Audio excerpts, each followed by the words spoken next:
base has dropped on a new edition of Soccer Down. Here it is a Tuesday. It's time for the tune-up. We'll get caught up on a lot of things related to the Super League, parentheses, trademarked, copyright, all those things. The Super League. Yes, that too. We'll get caught up on that as we go this morning because there are a lot of things coming out about it. We're not going to start there because, wow, we spent a lot of time yesterday on it. And we are based in the United States, and there is a heavy American soccer component to this. And I know that's a bad word these days because everybody is blaming the Super League on American soccer and American owners, et cetera, et cetera, et cetera. Last time I checked, Florentino Perez and Andrea Agnelli were not having anything to do with the United States and its legacy in sports. And they're the two who've been driving this for a long, long time. So, miss me with that. Have they looked at things that have worked from a business perspective? Yeah. But this is not, look at the Americans ruining soccer again. Let's stop with that, por favor. Look at Mr. Perez, who said a lot of things on El Chiringuito TV last night, and maybe half of them made sense. We'll get caught up on all of it because there could be news by the time we actually get to it. Here in a few minutes, Dylan Butler of MLSsoccer.com is going to join us. We're going to look back at Week 1 in MLS, some of the highlights, some of the lowlights, some of the surprises. We'll get into all of that. We'll also get into Atlanta and Orlando in a deeper way if you guys want. If you have questions, we will jump into that and go for it. Okay, Ron, I'm going to jump on this. It's the American model. Not really. Because the American model has nothing to do in the Super League with having 5 teams that come and go. That's a made-up model that nobody's done before, to be perfectly honest. There are things about the American model that are actually good from a business perspective. Let's stop with this stuff. Please, please, please, please. And I probably have been listening to John Juckery too much, Mazzano. Franchises, et cetera, et cetera, et cetera. Look, I know. What do you want to do about it?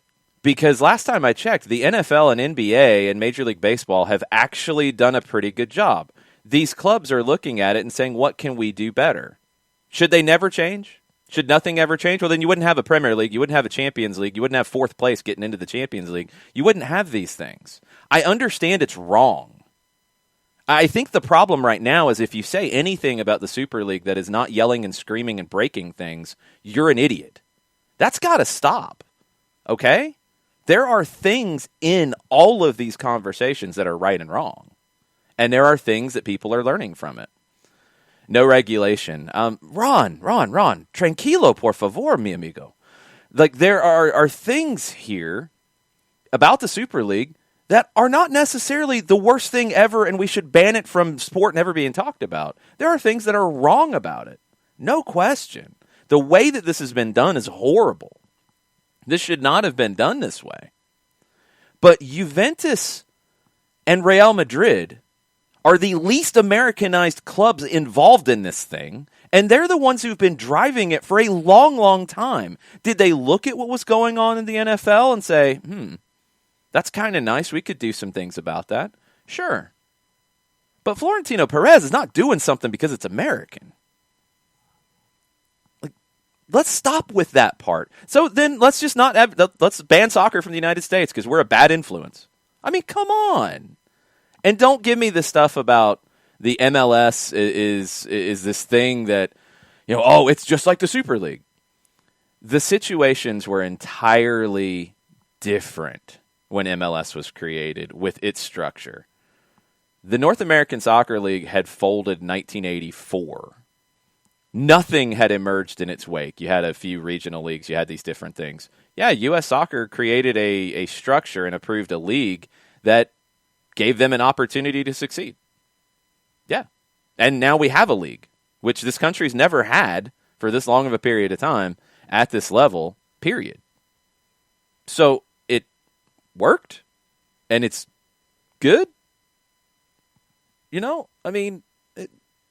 There were years in there, 12 years, from the end of the North American Soccer League until the start of MLS, where people could have started a league and followed. They could have taken the English blueprint and written it down and copied it exactly and done their thing, or the Spanish blueprint, or the German blueprint, or any other blueprint.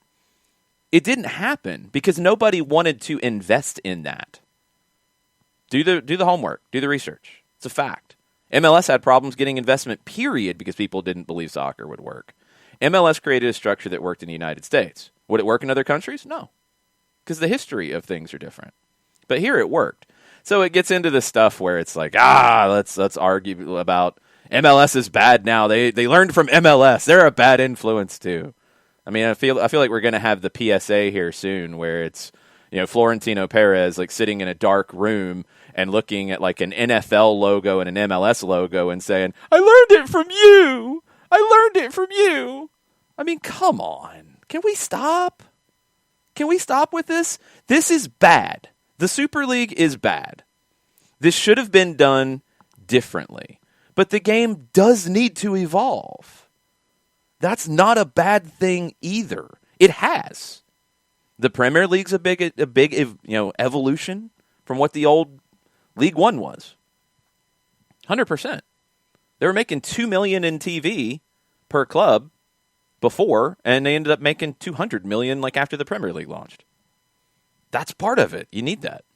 You need that to get good players. You need that to do what the Premier League has turned into, that everybody gets excited about. It's a fact. It's sold. The Champions League figured out, you know what, we need more teams from these big countries because that's good for business.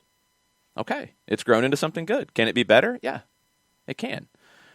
I have a huge problem with Florentino Perez crying poverty at this point.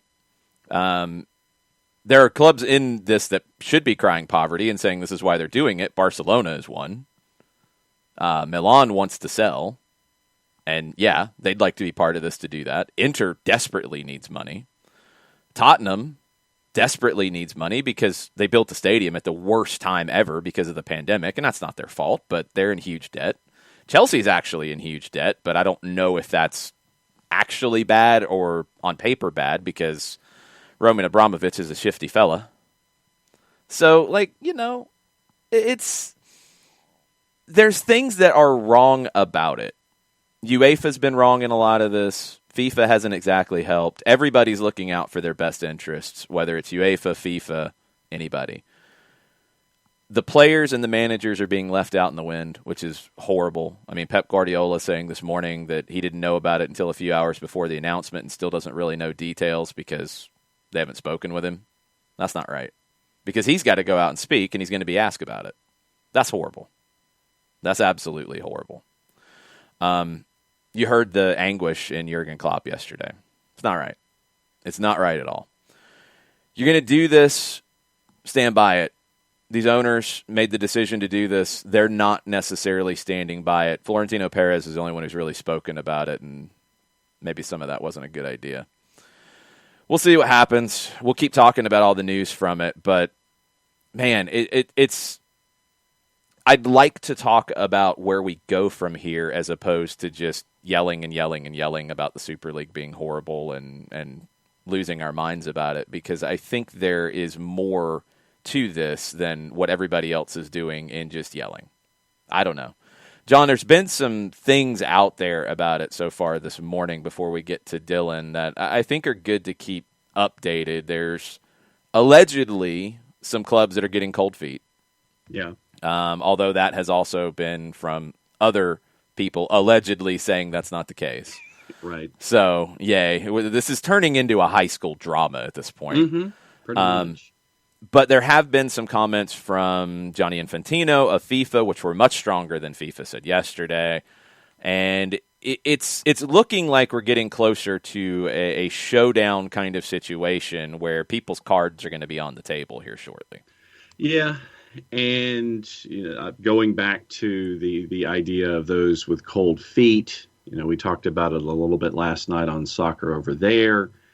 You can draw some arrows and put some parentheses out there and kind of sit there and say, well, it might be this one because of this, it might be this one because of this, and there's discussions of other teams being added to this mix. We don't know if it's meant to be as a substitute for the ones allegedly getting cold feet, or if it's meant to be in addition to the founders of this whole thing. But Johnny Infantino says that they're going to be paying consequences, and so I think we're still in the early stages of a lot of the harumphing and the yelling and. I think we're past harumphing. What's next from harumphing?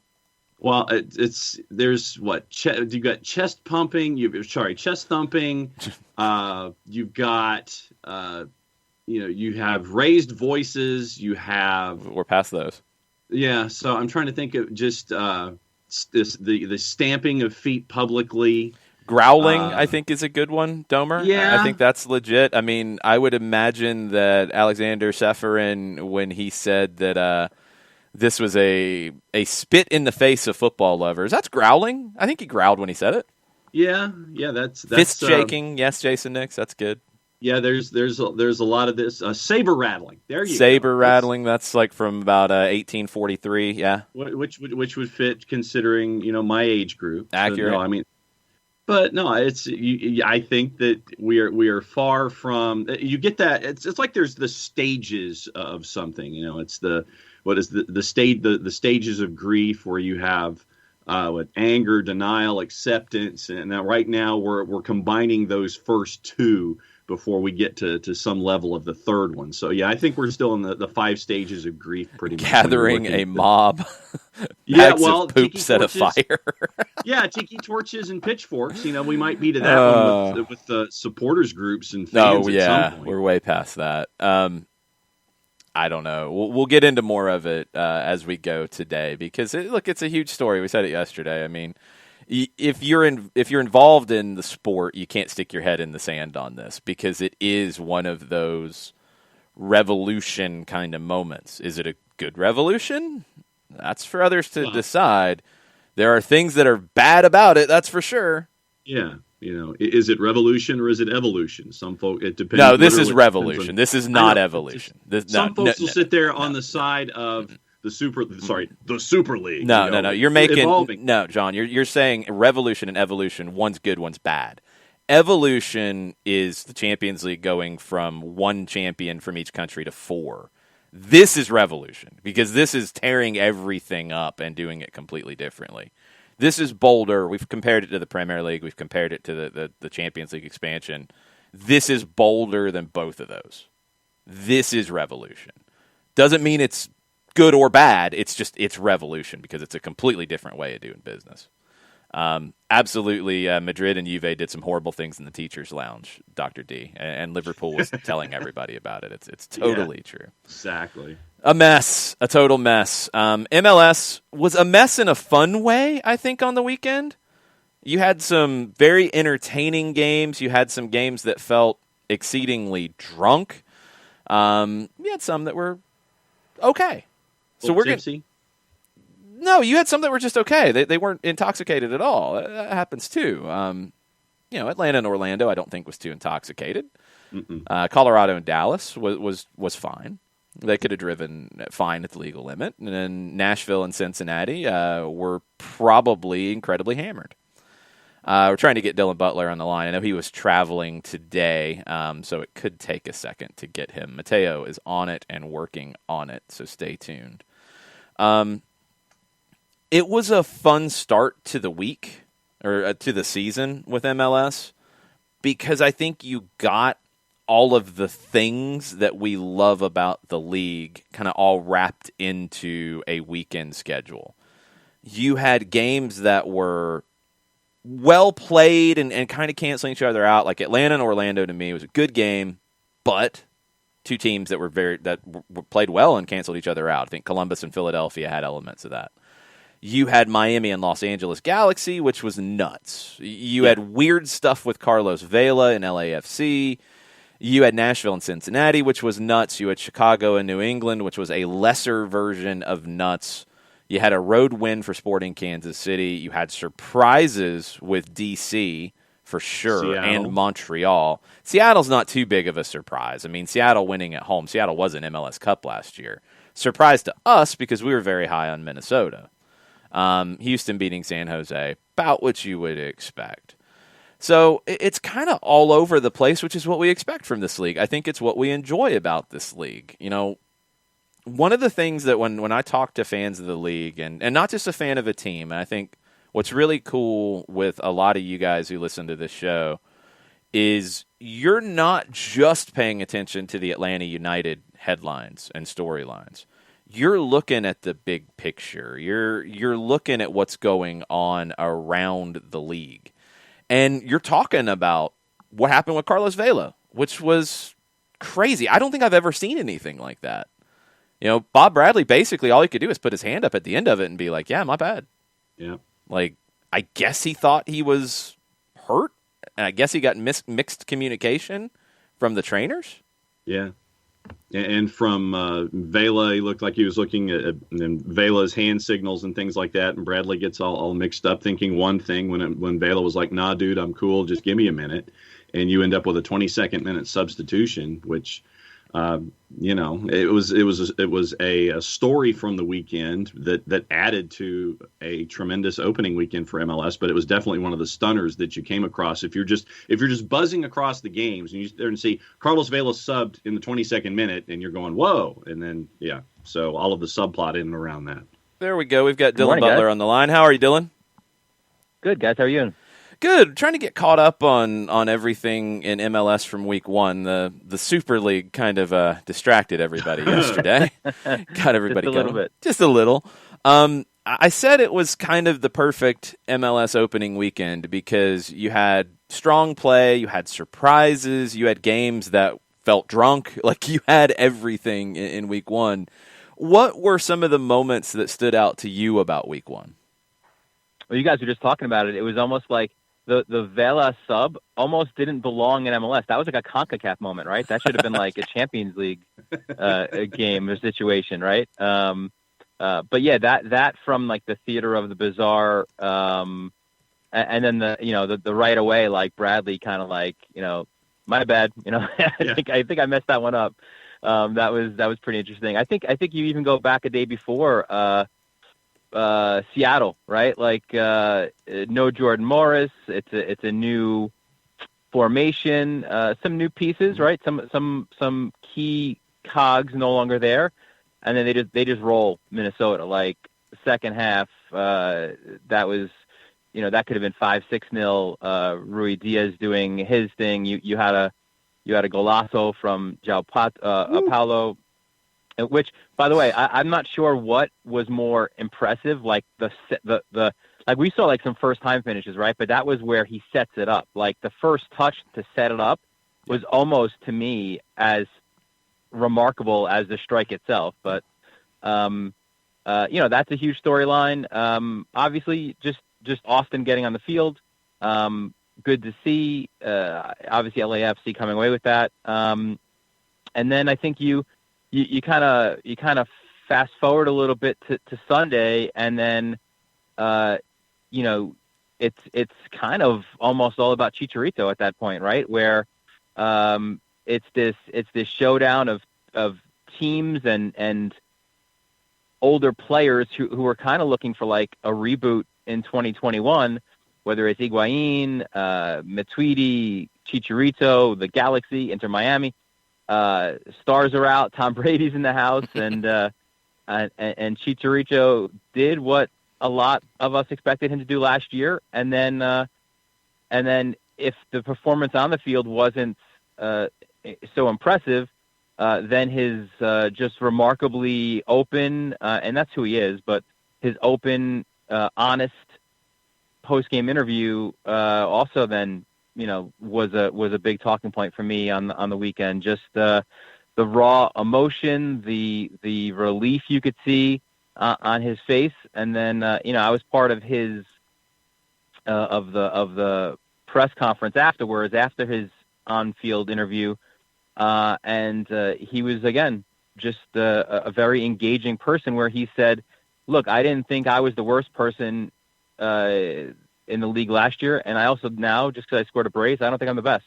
He's like, I'm just me. I'm just trying to do the best that I can, and and help my team lift the trophy. So I think to me those were probably some of the biggest points from week one in MLS. And I know, Dylan, that after week one, we're all at some points running up and down the hall like Kevin from Home Alone with what we were looking at. But let's stick with the Galaxy and Inter Miami here for a second. Yeah. Knowing that Kevin moment is coming, does this speak more about something to keep an eye on where the Galaxy are concerned, or more of a concern to look at where Inter Miami is concerned, where Inter Miami has a lead and then all of a sudden it just goes away like that and it turns it just absolutely flips the game on its head? It's 2 points of concern, but I know, taking it all into its context, what do we take away from that? Yeah, I think a few things. I don't think it's all terrible for Inter Miami. I think it's a little concerning, the fact that you had whatever it was, like a 6-week preseason, playing in similar conditions, and then you say that, you had tired legs in the second half. That's your home field. That's your home climate. You would expect maybe the other team to kind of have those tired legs in a hot and humid condition. So that's a little bit concerning to me for Miami. But I think Robinson is a not a surprise, I guess you would say, but in a star-studded team, you don't expect Robbie Robinson to be the guy to score the first goal, and you love Higuain's layoff to him, right? Like and he said it after the game as well. It's a team mentality where he was in a better position, he said, to shoot. So Higuain doesn't go for the glory, go for his own numbers. He laid the ball off to Robinson for a goal. So I think there's positives to take from Inter Miami. And for LA Galaxy, it's not all rosy, right? Like, your defense is still, I think, a shambles. Chicharito bailed you out in the second half, but look back, I mean, Inter Miami bossed that first half. Like, they had a 1-0 lead with a stoppage time strike. That could have been 3 or 4 at some point. So I think Chicharito's goals were huge. But let's not also discount, and this could be a big factor for the Galaxy. Look, this is Greg Vanney's first real game, right? Look at the tactical switch that he made that just completely changed the face of the game, right? He put Ethan Zubak on, who in the preseason played out wide. He used him as a second striker. Now you've got another guy, and especially with Zubak's character, who wants to run at defenders, who loves to do that. Now defenders, you can't cheat up and play Chicharito tight as the lone striker. Now you've got to worry about Zubak running at you, and that just created the extra space. And you saw that on Chicharito's first goal, where he was able to take a touch inside of Gonzalo Perez, who I thought was terrible on the day. Took that first touch inside of him and then was able to score the goal. So, I think there's positives and negatives to take from both of the teams, but I think the Vanney factor could be really big this year for the Galaxy. Yeah, that's huge, because Greg Vanney doesn't get enough credit as one of the top managers in this league, and he's always been flexible tactically, and he's always made those changes. I mean, I remember MLS Cup 17 when he had been in the 4-2-3-1 most of the year, and he goes into the 3-5-2 for that final because he had pulled it out occasionally and went to the 3-5-2 in that match and controlled it, just completely controlled it. Having a second forward for Chicharito, I think, really helps him.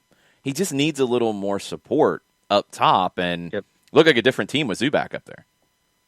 100%, right? So now, as you said, is that I don't know if that's necessarily going to be their complete change in formation, but now you've got a second look, and now you've got the opposition kind of coming in wondering, are they going to go with 2 strikers? Are they going to go with 4-2-3-1? So it gives the other team something to look at, and it is that tactical flexibility, and Vanney was talked about as a possible U.S. national team manager. I think that could be his future as well. But I think it was good to see there because, in Toronto, he had stars there too. But did he not get enough credit there, right? Where we say, oh, that was Giovinco, that was Josie, that was Michael, all right, well, now, he's at the Galaxy. It's a new team. It's a team that has a culture, a desperate need to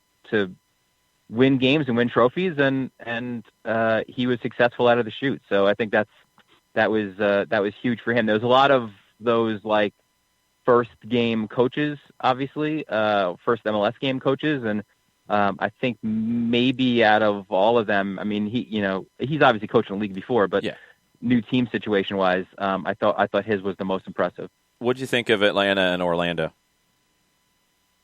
Did you fall asleep? I don't know. Oh no, I did not fall asleep. I'm a little biased, but I was entertained because it was a game that, the heat factored in, I think, towards the end and kind of wiped teams out a little bit, especially Atlanta was coming off of the Tuesday game. But it felt like both teams canceled each other out to a degree in the final third. I thought the defenses were ahead of the offenses in this. That's fair, yeah. And then obviously Orlando too. Great to see the crowd. Like it's for me, it's going to take a while to get used to this. Like it was so weird to have no fans, and now it's almost equally weird to have a lot of fans, right? But it was good to see the support there, and Orlando right away. You've got the Pato situation, right? And now there's a big injury concern there, and Orlando saying that it's not as bad as first feared, that surgery is not needed. It's a lower body injury, but there's no timetable for his return. He's an older player, so that's a concern for them. But yeah, it's interesting too. Like Atlanta, you mentioned coming off Champions League, the teams like before, in previous years, we always talked about Champions League hangover.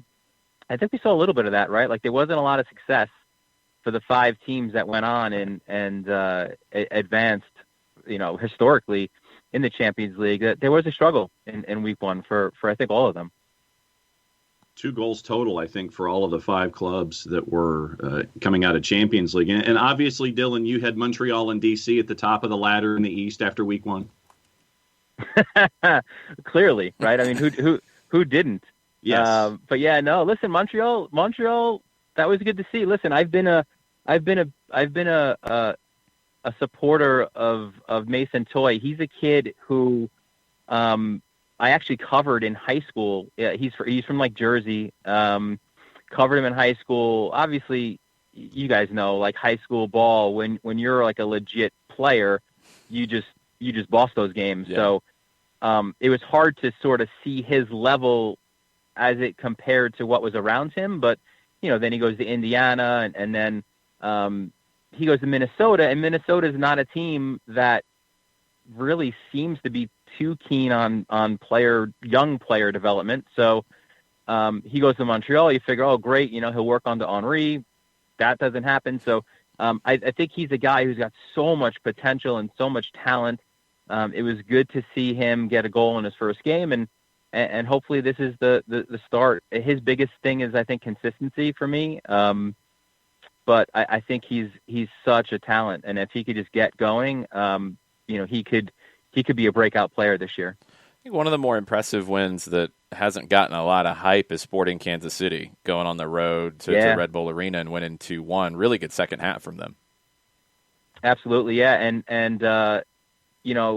it kind of led right into now my next point of not that it's necessarily the start of a redemption year for Mason Toye, and we spoke about the redemption for Chicharito, but how about Daniel Shalhoub, right? Yeah. Where this is a guy 2 years ago with like 11 goals, 7 assists, and then you were like, what happened to this guy, right? He barely played a year ago, and then here he is, scoring a great goal after the PK, just after it.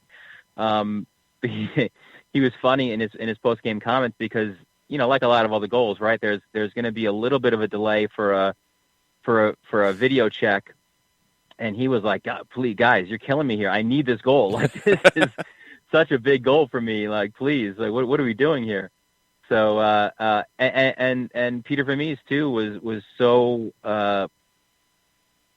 evasive in his praise of Shallowy, not just for scoring, but his work off the ball. He said he came in the preseason just working so hard and kind of wanting to prove that he's still a viable option, still a big star in this team. And look, when you're Sporting Kansas City and you can bring Polito and Russell off the bench on the road, and you don't have your top two keepers, and you still win at Red Bull Arena, that's, you take that and you bring it to the bank. That's a huge 3 points for SKC.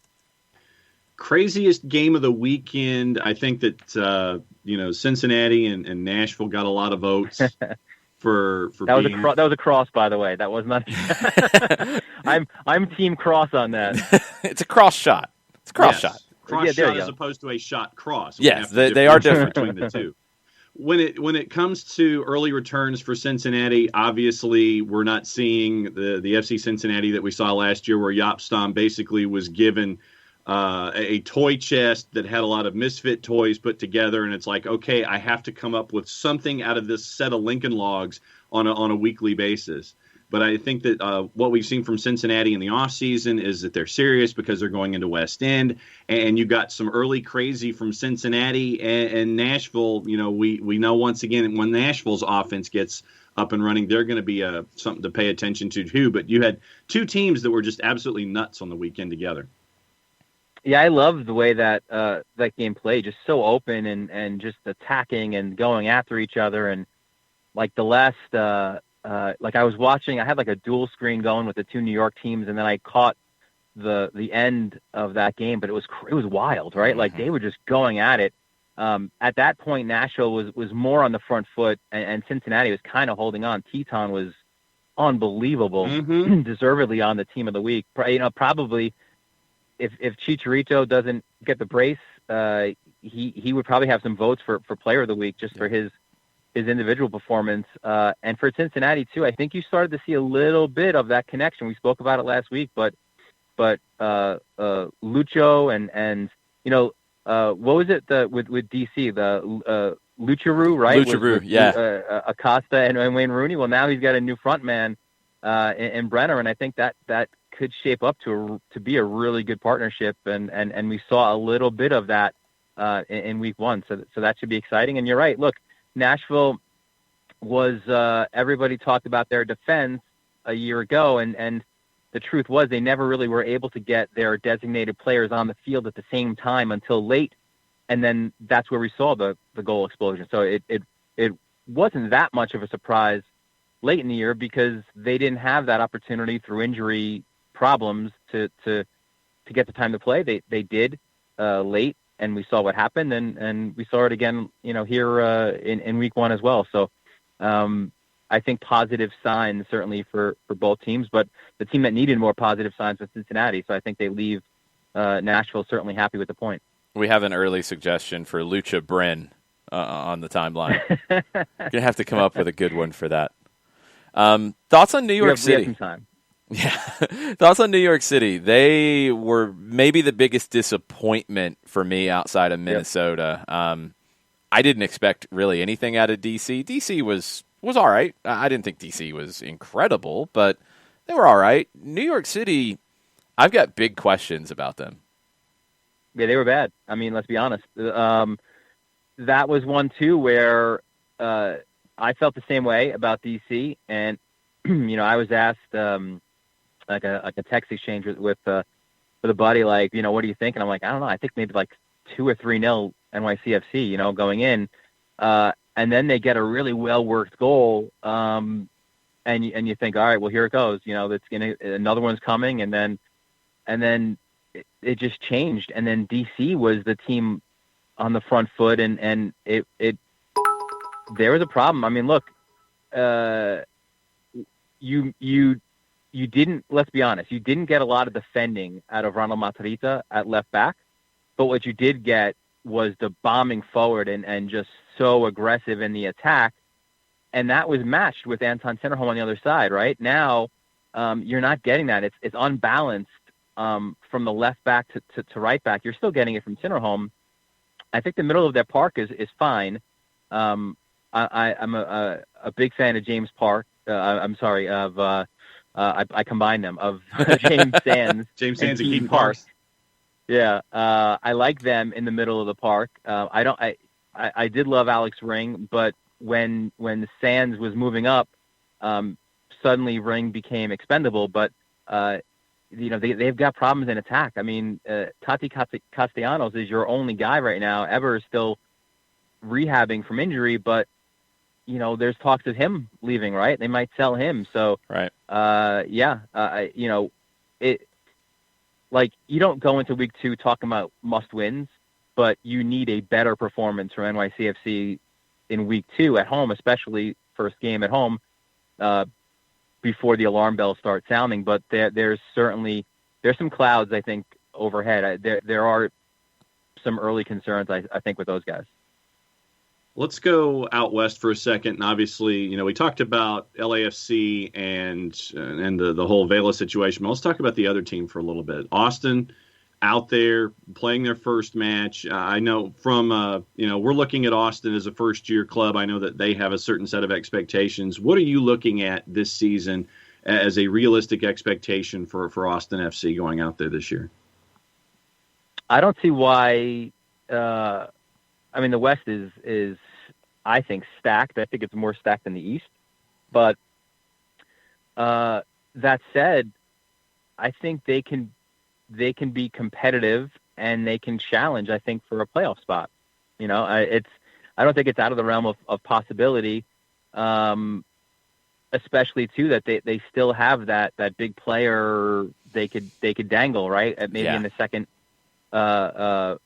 second window in the summer. So, I like their build. It's a week 1 loss to one of the most powerful teams in MLS. So, you come back in week 2, but I still think that they're a potential playoff contender.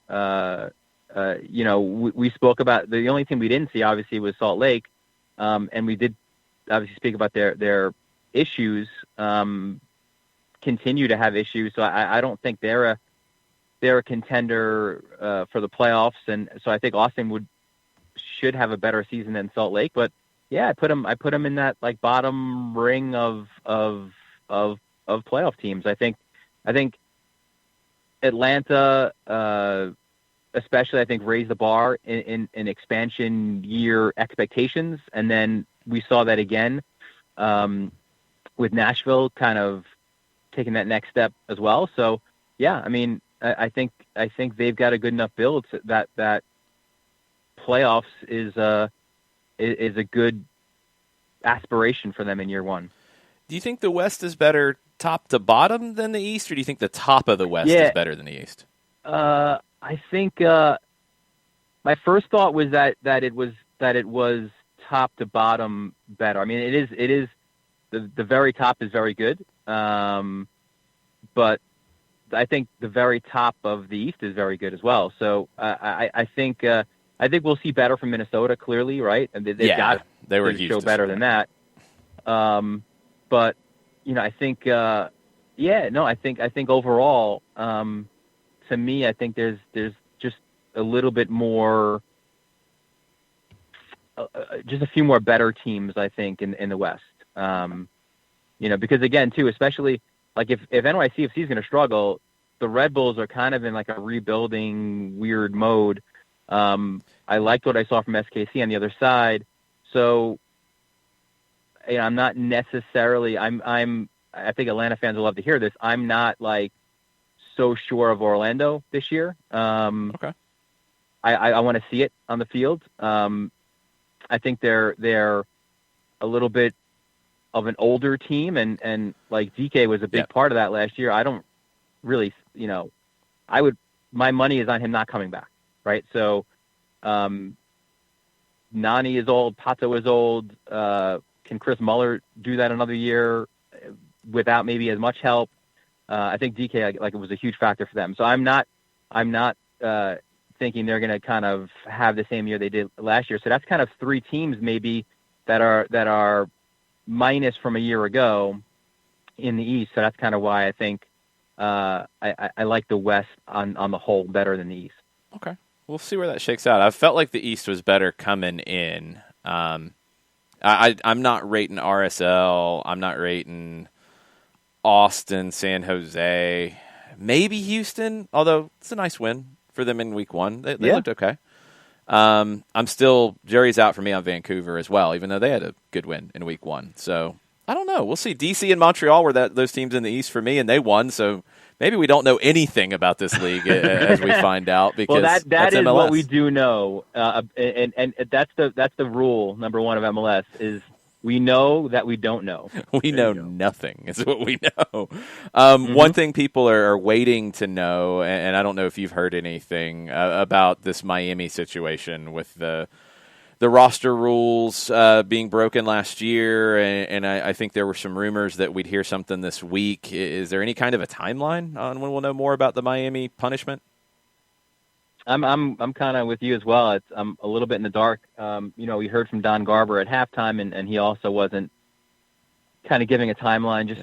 I think he said soon, right? Yeah. It was maybe what his words were. So I'd expect it probably in the next week, 10 days. Don't know what it'll be. Is it a? I suspect it's a fine of some sort. Gotta be that. Yeah. We haven't seen this in MLS, so it'll be very, very interesting. There's always been sort of quietly everyone's joked, right, about the Galaxy and their ability to have 7 DPs somehow on their roster, and then Miami tries to pull a Galaxy, it seems like, and they get caught. But it'll be interesting to kind of see what the punishment is, and if it's a harsh one, to use them as an example for other teams to maybe not try to avoid those mechanisms. I know you've got a busy day, Dylan, so I wanted to leave you with one more. Is there a game in week 2 that you're looking forward to more than anything else? Oh, man, I barely digested week 1. I don't know. Gotta look ahead. It moves fast. It does. It does move very fast. It's a good question. I keep zeroing in on LA Seattle's the one that I keep coming obviously, back to. Sure, right? I mean, that's the the marquee one. I still like the redemption kind of storylines, right? So I'll be watching NYC FC, see if they have a better performance. Mm-hmm. I want to see Galaxy Red Bull how is. I don't think it was a one-off for Chicharito, right? So now you go back home. What's that going to look like for them? And what is there a different performance from Red Bull? So I certainly, I'm from New York, obviously, I'm going to watch those teams, but I as always, I try to watch as many games as I can, just so I could be well prepared for you guys. So there you go. There you go. Well, Dylan, we'll catch up with you next week. Thanks for your time. Thanks for carving out a little bit for us today. We appreciate it. Yeah, boys, my pleasure. Be good. Dylan Butler, MLSsoccer.com. Make sure you are following him on social media. Gives you all your previews of all the games on MLSsoccer.com each week and catches up with us each week to talk about the league and talk about everything going on league-wide. We'll take some questions before the end of the hour, and then we'll get caught up on the Super League in hour number 2. League. And then at 11 o'clock, we will get into our new weekly segment, the USL League One block that will need a name, so you got some time to suggest a few. That'll start at 11 o'clock. You will hear from Dallas J., goalkeeper for the league champion Greenville Triumph in that segment. We'll get you ready for the first real kind of full week of League One action. It's a little bit of a staggered start for League One and USL Championship, and we'll hear about the USL Championship on Thursday. But with the smaller teams, the lower division teams, it is kind of easing them in and getting started where you can. They all definitely want people in the building where they can because game day revenue is critical for these teams. So it's slowly underway. We're 3 games into the season. Yeah, and you had folks a couple weeks ago starting. It was 2 weeks back, so this is technically week 3 for USL Right. League One. There was a trickling of games. You had 2 last Saturday. I think it was 1 the week before, and so you're really getting into a fuller schedule. And the USL is like, what we want you guys to do is we want a slow rollout. We want it to be flexible enough where if you're comfortable starting early, you can start early, and so that way it's kind of gauging the level of safety and all the precautions that teams are taking going into it. If you want to start earlier, you're seeing that in the warmer climates where they're getting the earlier start, and everybody's just kind of gradually going into their schedules, keeping an eye on their local landscapes from a health and safety perspective too.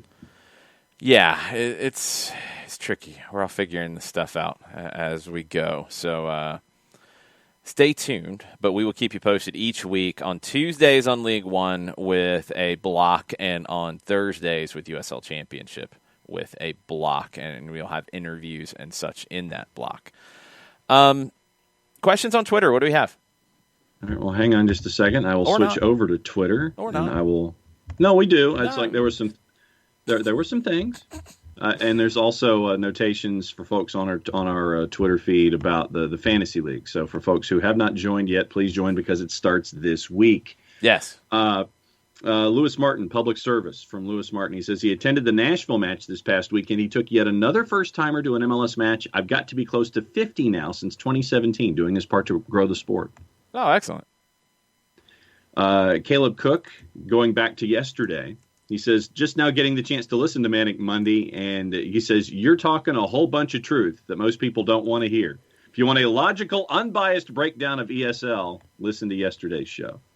I mean, I appreciate it, Caleb. Thank you. I've got a different perspective. And I think what you're hearing is people coming at this from their own personal perspectives.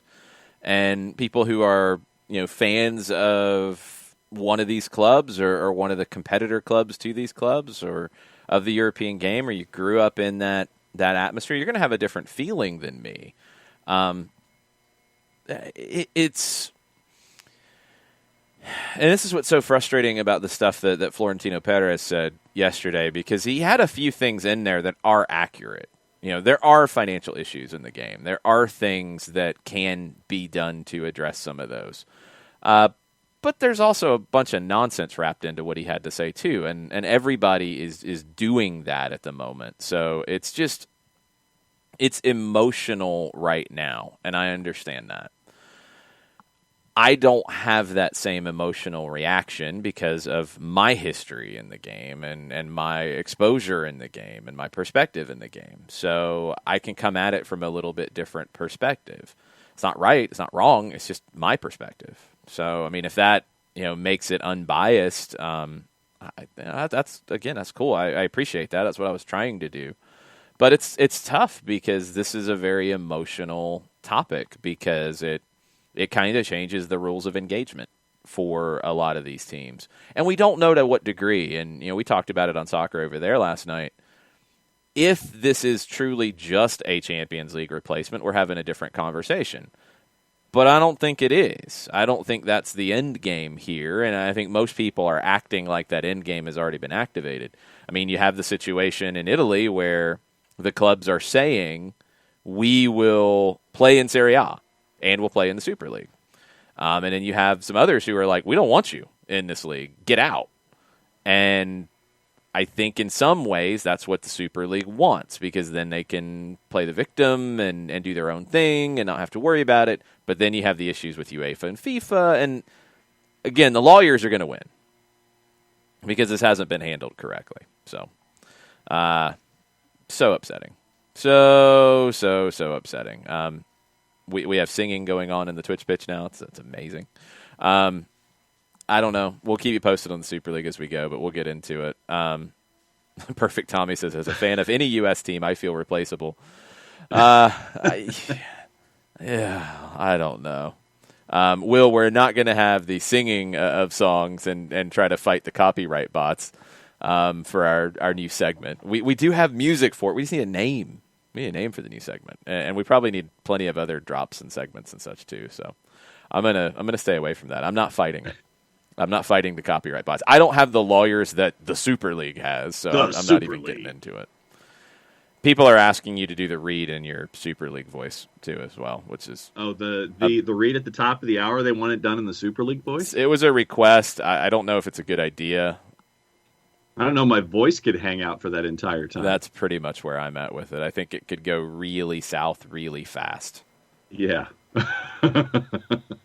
Yeah, I would agree. I would totally agree with you there about things going south completely. To wrap things up on Twitter here in hour number 1, Tafka says he can't wait to see the new episodes of The Champions following all the Super League stuff. Thoughts? Yeah.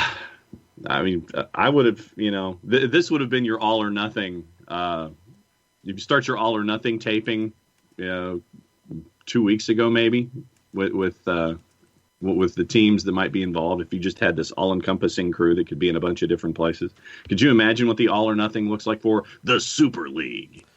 Well, there'd be a lot of coffee shops and swanky restaurants and phone calls where you'd see somebody on a phone and you wouldn't hear the other side of the conversation. Lots of dark alleys with underhanded deals going on and such. Shady figures with yes. wide-brimmed caps and overcoats. Yes.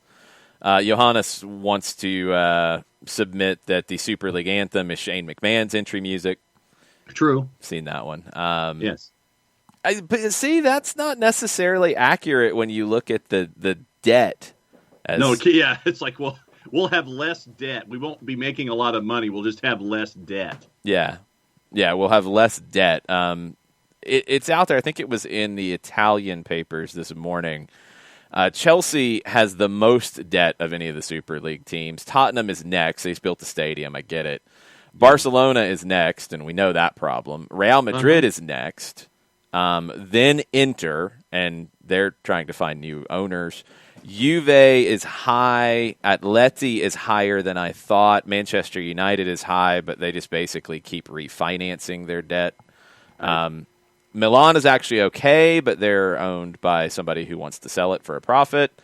Liverpool, Manchester City, and Arsenal are pretty decent when it comes to debt. I mean, if you can say 272. Yeah, decent when it comes to debt. That's a relative term. Well, I mean, it's not like you're not making that money. I mean, let's be real about it. Like, Liverpool's not about to go under. No. Barcelona, now it's a different question.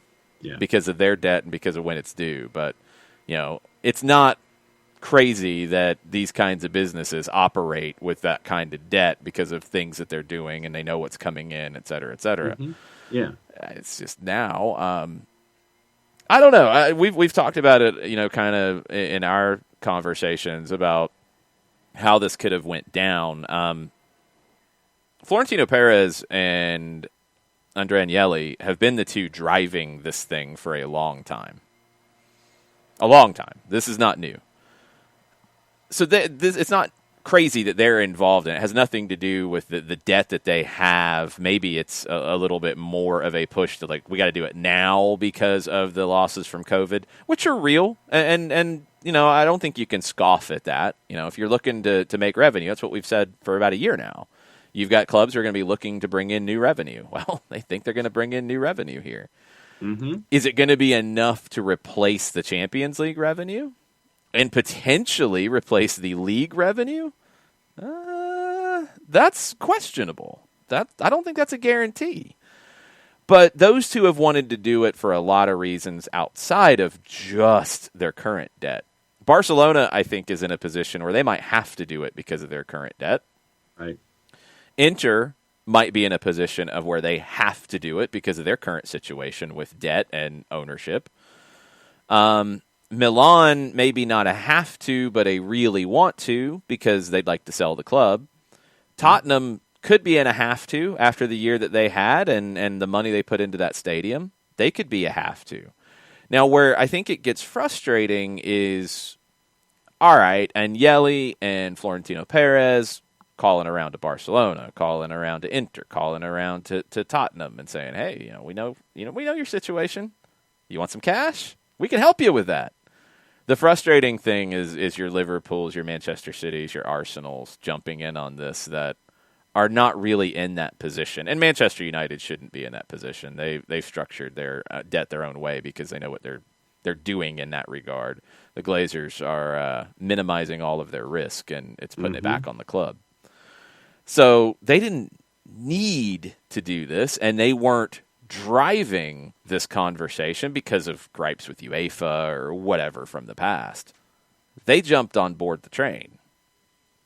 And that is an area where if you're a fan of one of those clubs, you can be very angry about it.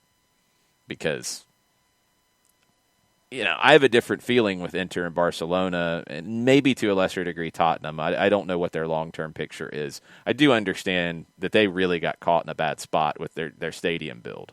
Absolutely. I'll maybe give them a pass, too. Inter and Barca are in desperate situations here. Yeah. All right, you're in a desperate situation. You got to take a deal. But, man, these others didn't necessarily. Arsenal, City, Liverpool, Manchester United, they didn't need to go down this road to save themselves. Chelsea either, in my opinion, although I don't know why they're structured the way they are. I don't know if that's – I don't know. But 1.5 billion – is that billion euro? Yes. Is that million? 1.5 billion, yeah. 1.5 billion euro in debt. What does that mean when it comes to Chelsea?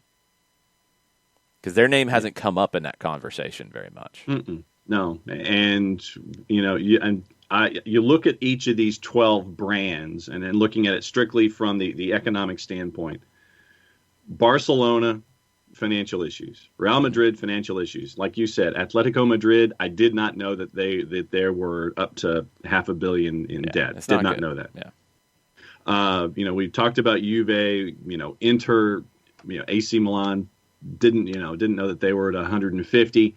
Tottenham, new stadium, I get it. You need to figure something out. Manchester United, yes, we've known what the Glazers have been doing ever since they picked it up. And then you have Liverpool, Manchester City, and Arsenal brands that are attached to this project.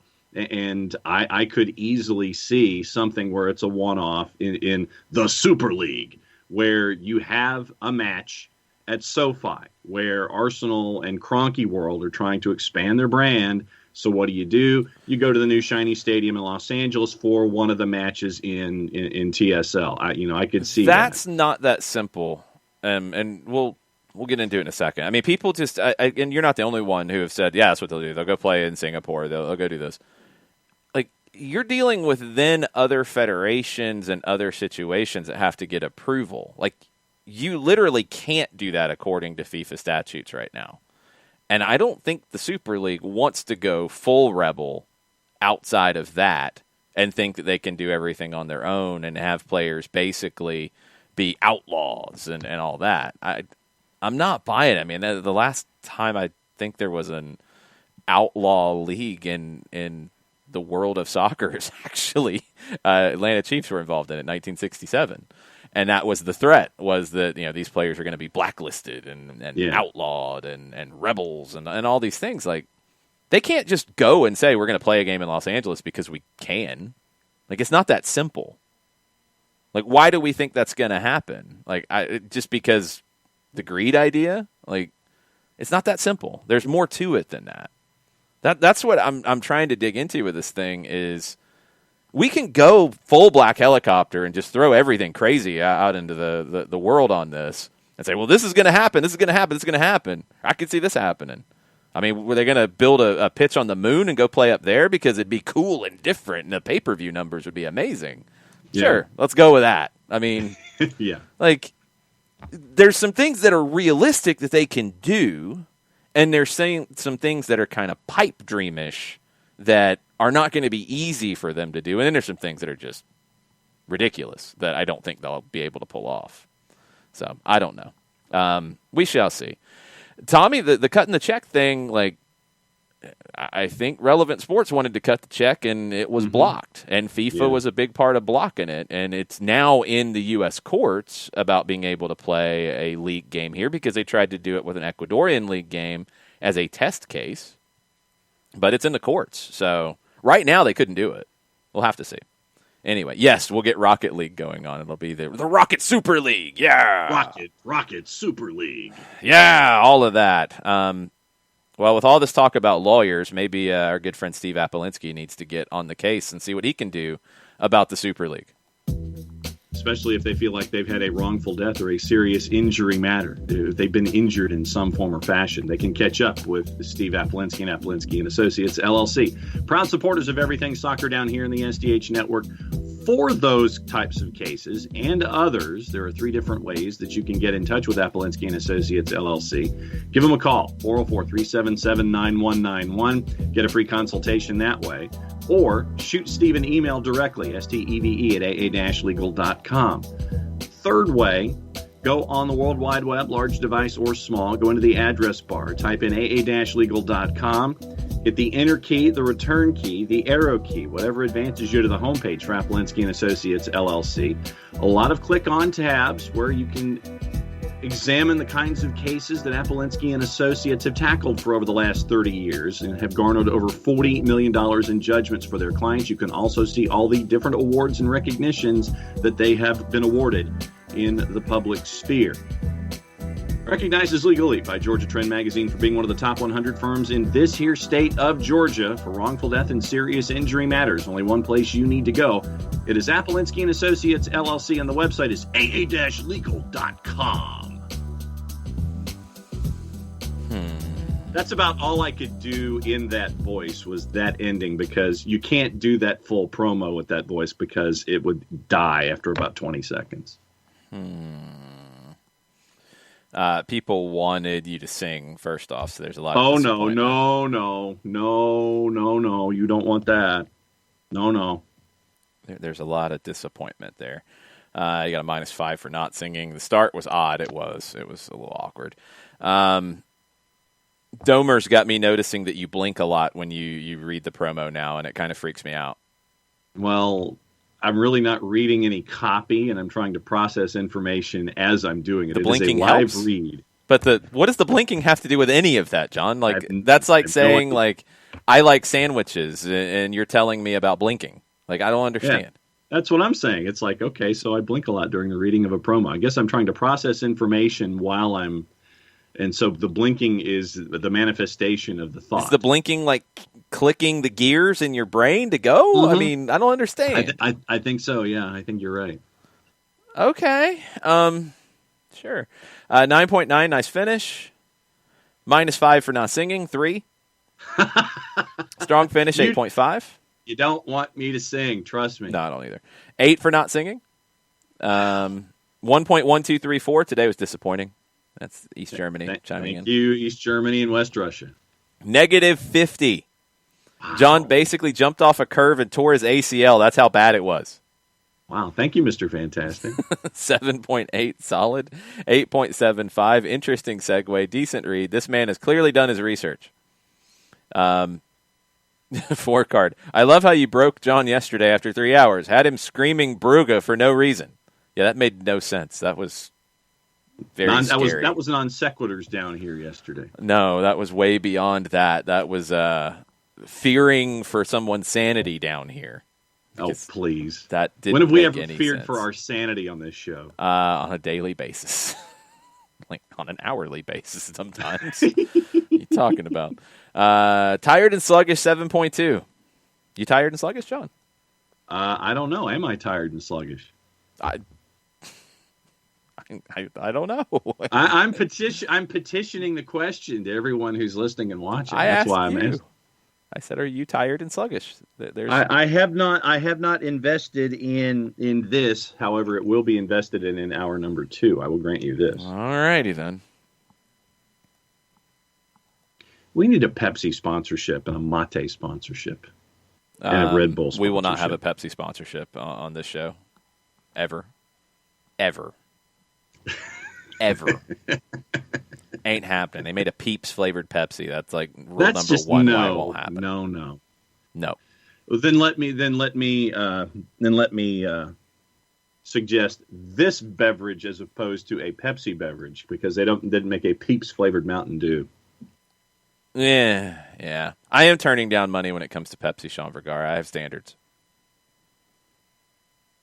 But yeah, Peeps flavored Pepsi, that's just disgusting. It sounded like a horrible idea.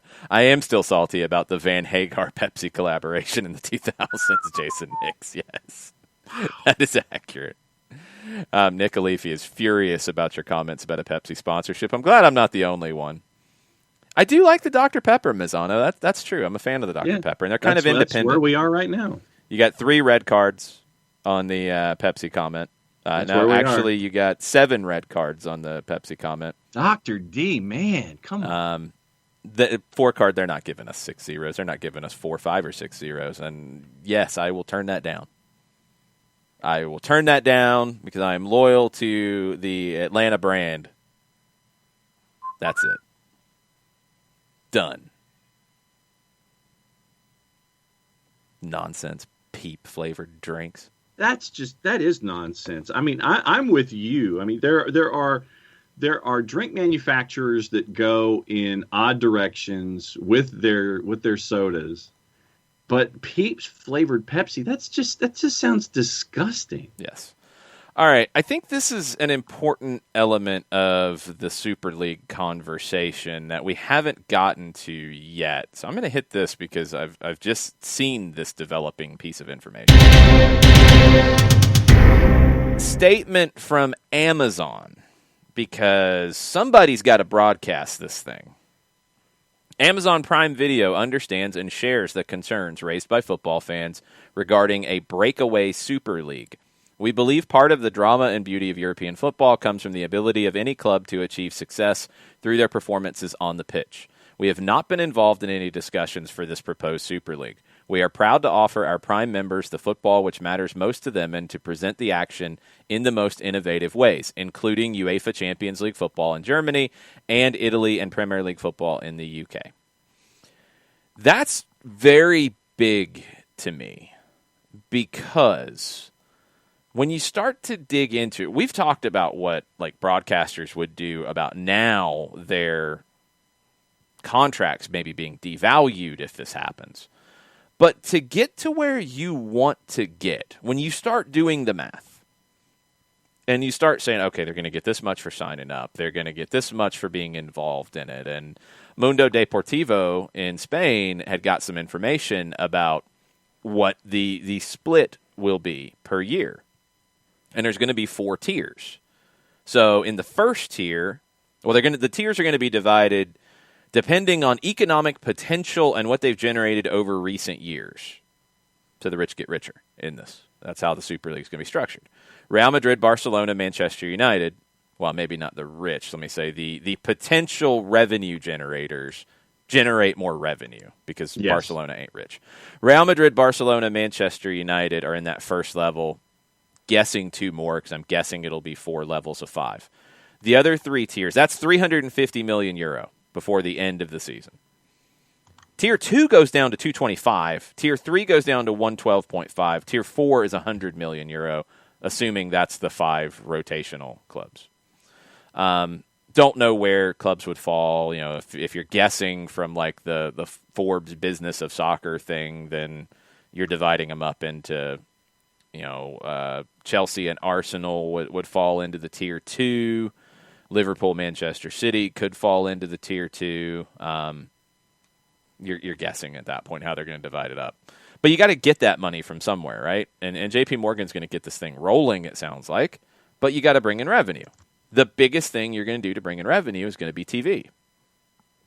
You're not going to get existing TV partners who are doing business with UEFA Champions League.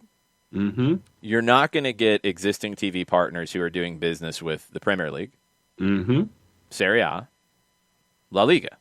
Yep. Like, rule those out because they're not, like, an existing partner is not going to go in on this. Instead, I don't think, they're not going to break their contracts that are existing. So who's got that kind of money that is kind of on the outside? Amazon was one a lot of people talked about because they have limited involvement in some different countries. Mm-hmm. They've said no, they're not going to be involved. So, I mean, you're looking at Netflix, You're looking at an ESPN because they could just go in and do it themselves if they wanted to, but is Disney going to throw this kind of money to back those kinds of numbers up? Because where you're at with this, and this is why I'm trying to get past the bluster and get into the nuts and bolts of, like, can this thing actually work? Because I'm really starting to feel like Bernd is talking about it, others have too, in Spain. One of the comments we mentioned last night on Soccer Over There is the Spanish media and Spanish people in the game are like, we're not really troubled by this because this thing ain't happening. This is going to be dead. So, whatever. I don't know where you come up with the money to make it work if you don't have a massive TV partner already in your back pocket. Because I don't know who it is. Amazon was the one that I kind of thought it would be. And if they're not going to do it, who is it? And good point, Bernd. Like in Germany, they're not going to back it, even though they're not going to lose teams to it. But German broadcasters aren't going to be involved in it. Probably not in France. Sure, in Asia, in North America, and South America, continents that have nothing to do with it. Sure, people will buy the rights. But are you going to be able to collect that kind of money? Because you're going to get the most rights in your domestic territories. And there's a limited number of potential broadcasters. So I'm not buying it here. Like, I don't know where that comes from. And now there are things out there. Kave Solhakol. Am I getting that close from Sky? Kave Solhakol, yeah. Solhakol. He tweeted that strong differences of opinion emerging in private between breakaway clubs. Some of the execs involved believe they're being hung out to dry and are beginning to get cold feet. They're nervous and disappointed about the way it's been handled. One says, this is not what we signed up for. Alex Wickham of Politico in London has stronger comments.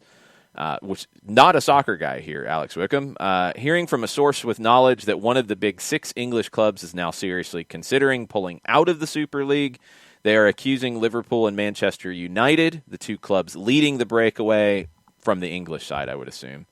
They're accusing Liverpool and Manchester United of lying to them and effing up. And he used stars in his word. Yeah. Sam Lee of The Athletic had an interesting response to somebody asking, kind of following up on this stuff. Like, well, where do things stand? What could actually be done if you got cold feet and wanted to not do this? Sam Lee said nothing binding has been signed yet. This goes back to our initial comments yesterday and our initial reactions on Sunday. It didn't make any sense to throw this out the way that they did because it didn't feel buttoned up. If you're going to do this, you better have all your ducks in a row. You better have a TV partner on board before you announce. You better know who the 15 partners are to start. You better know how you're going to determine the other 5 teams and how that, who's going to be part of that. You needed to know that stuff, so there were no questions. Now, you've thrown this out there with a generic brand, with no answers to these things. You're not putting people out to really sell it. You're putting these clubs in some horrible spots. You're putting, more than anything, the people involved in the clubs in horrible spots is the better way to put it. And maybe you have led a few teams astray in England, if that's the way we want to sell this. I mean, they're adults. They made their own decisions. But, yeah, maybe they were coerced. There was talk at one point about threats being made to these teams, and you're going to miss out, blah, blah, blah, blah. We're the cool kids. Come hang out with us. No, you can try this. It'll be okay. Again, we're back to the after-school special and PSAs. Here, try what's in this red Solo cup. You'll be all right. It'll be okay. Try it. The first try's for free. I mean, that's what it's feeling like here. Yeah, Nick, everything I'm seeing is that it is a non-binding contract. Looney says the story got leaked and the owners got spooked. See, Maybe it's that simple. I go back to the original question I've had. What happened in the whole conversation about reforming the Champions League? Because if we go back, not even a month. I want to say it was before the March international break. The idea was they've all come together. They've figured out how the new Champions League is going to be. They're ready to announce it.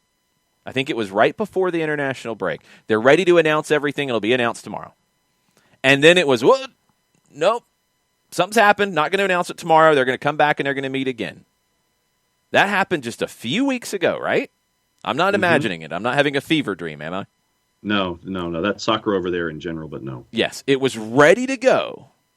And then they're like, no, not yet. And the idea at that point was they were trying to figure out how to divide up the money. Okay.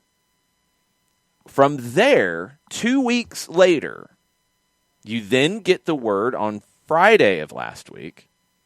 Everything's good. They're going to announce it. Champions League is all ready to go with a revamped format, with the Swiss format scheduling 10 games, 2 heritage spots for teams that have qualified for Europe but not qualified for the Champions League based on past performance in the competition. For example, Liverpool and Chelsea would get those spots right now. Okay.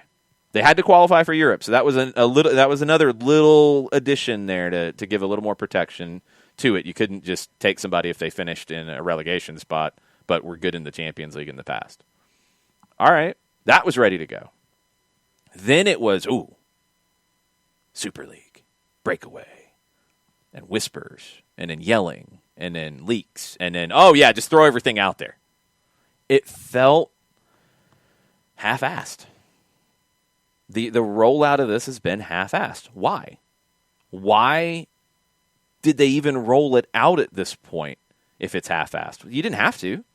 If you didn't like what was going on with the Champions League, but you sat in the room and you agreed to everything, Agnelli, Woodward, others, you lied to Sefer and you lied to other people who are in the room. Okay, fine. You were trying to protect your own brand. You were trying to protect your own hide, whatever. Okay. So you do all that. There's still no reason to have to announce this before it's ready. You could have played along. You played along the whole time about negotiating Champions League. So why didn't you continue to play along? They make the announcement yesterday about this is going to be the new Champions League. It's starting in 2024. These are the changes. This is what we're doing. Yay, UEFA, yay. You didn't have to announce anything before that. You could have waited until you had everything ready to go.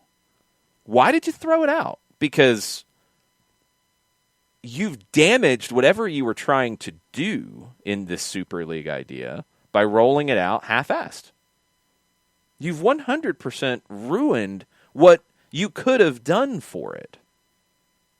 Abby's talking about a conversation that she had.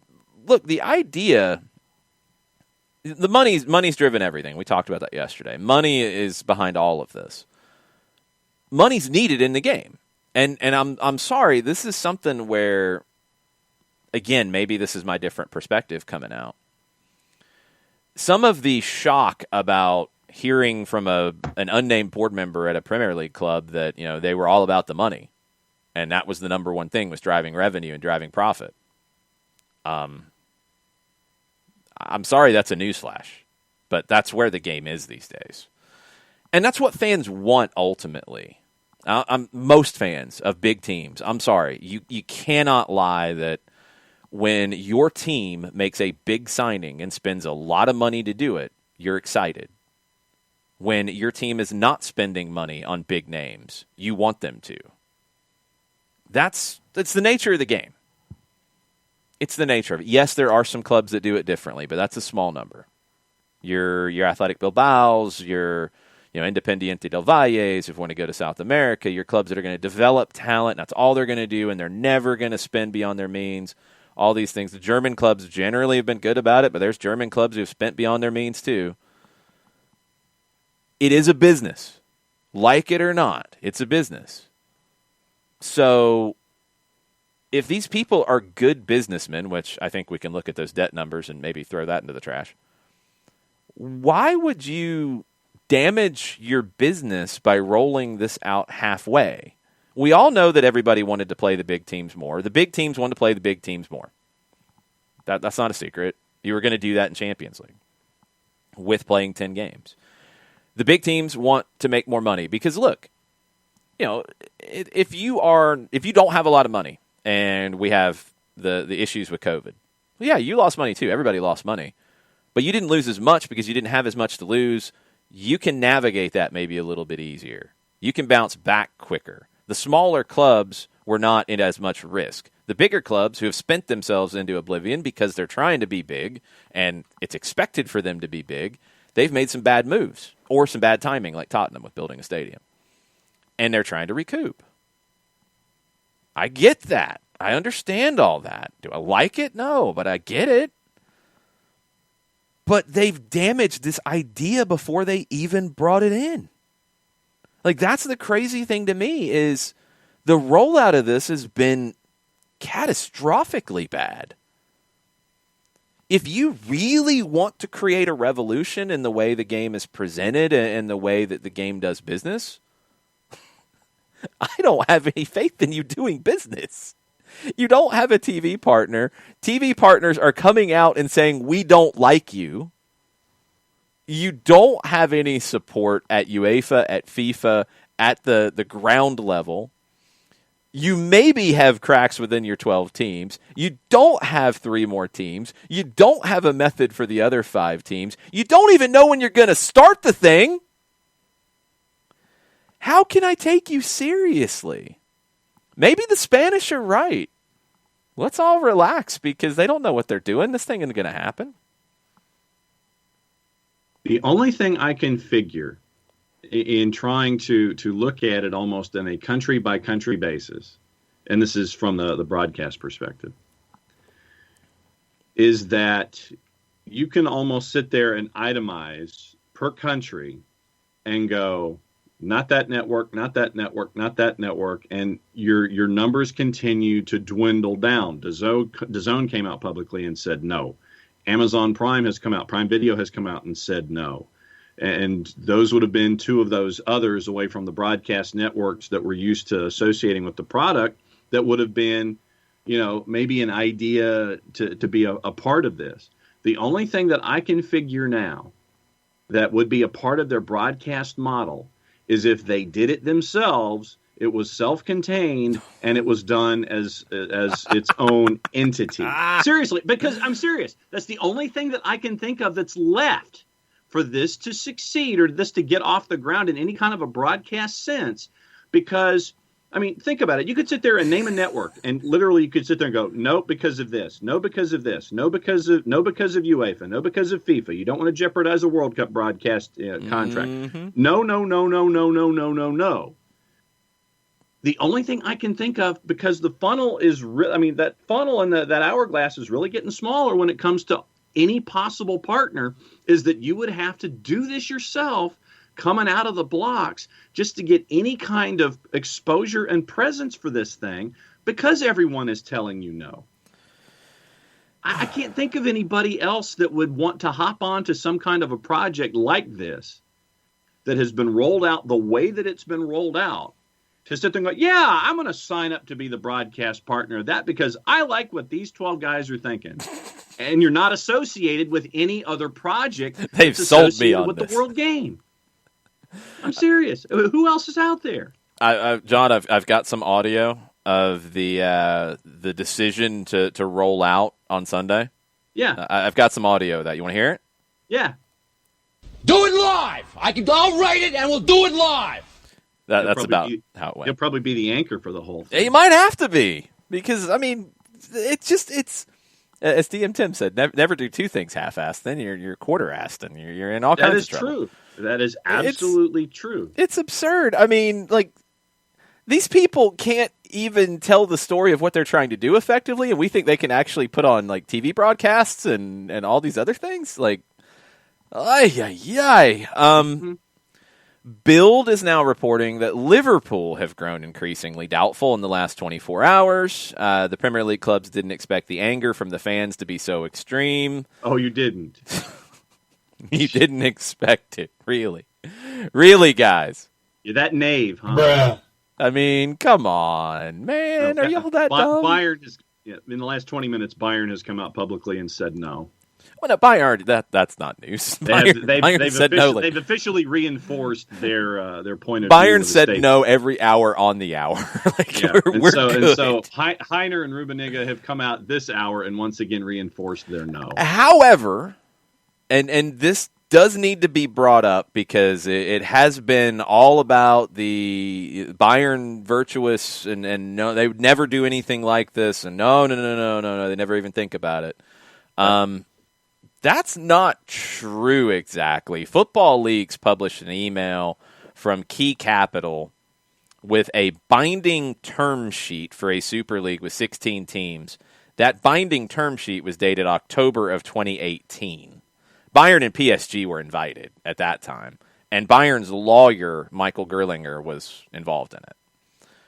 So, let's push that to the side. I don't think Bayern can do it because of the structure of the club and the league, and they can't go down that road. Maybe they learned that since they were talking about binding term sheets. They were invited at that time. They did not sign it from anything that I've seen, but their lawyer was involved. So I don't think they could do it now if they wanted to, but it's good PR to continue and come out and say what they're saying. 100%. There is an interesting element that RMC Sport in France reported this morning that PSG president Al-Khelaïfi rejected the opportunity to replace Agnelli as the chairman of the ECA. Under the auspices, he wanted to retain his vice presidential role instead. He says that he's best disposed to support the reconstruction of football from his current role, blah, blah, blah, blah, blah. He could do that as the president. The skeptics say that the Qatari president wants to be able to keep that door open to the Super League if he wants to make that change. Yeah. PSG's been the one that surprised me, and maybe they looked at this and said this is a bad plan and this is dumb and we don't want to be part of it. And they're sitting out to see if it becomes a better plan.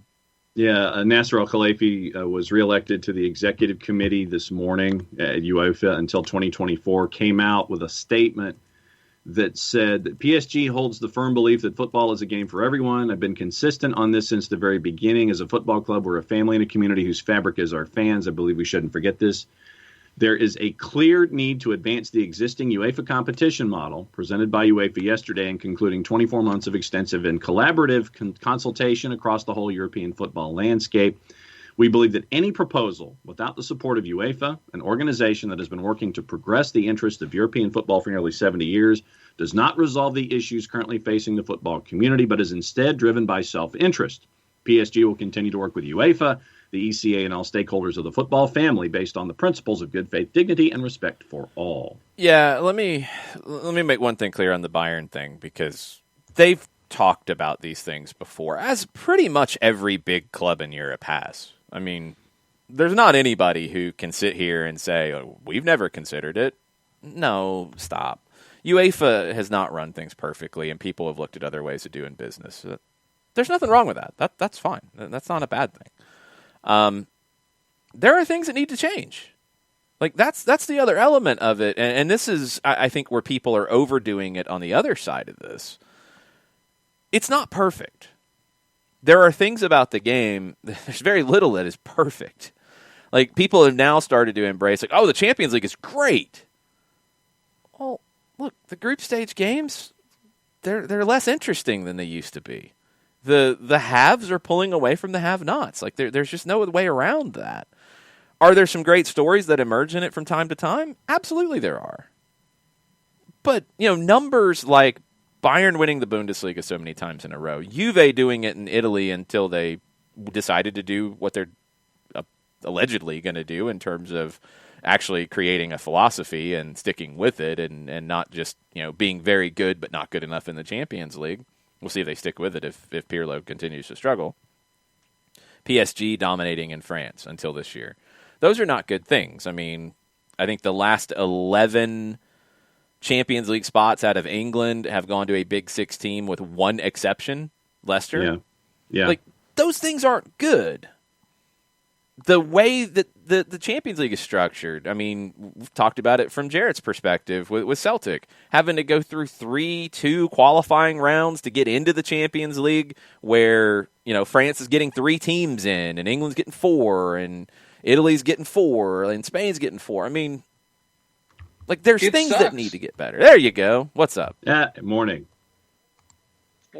There's things that need to be better, and you can say both. You can say that the Super League has been rolled out like the planning happened at a Big Lots, and you can also say that there are things that do need to change to make the game better at this level. Both are true.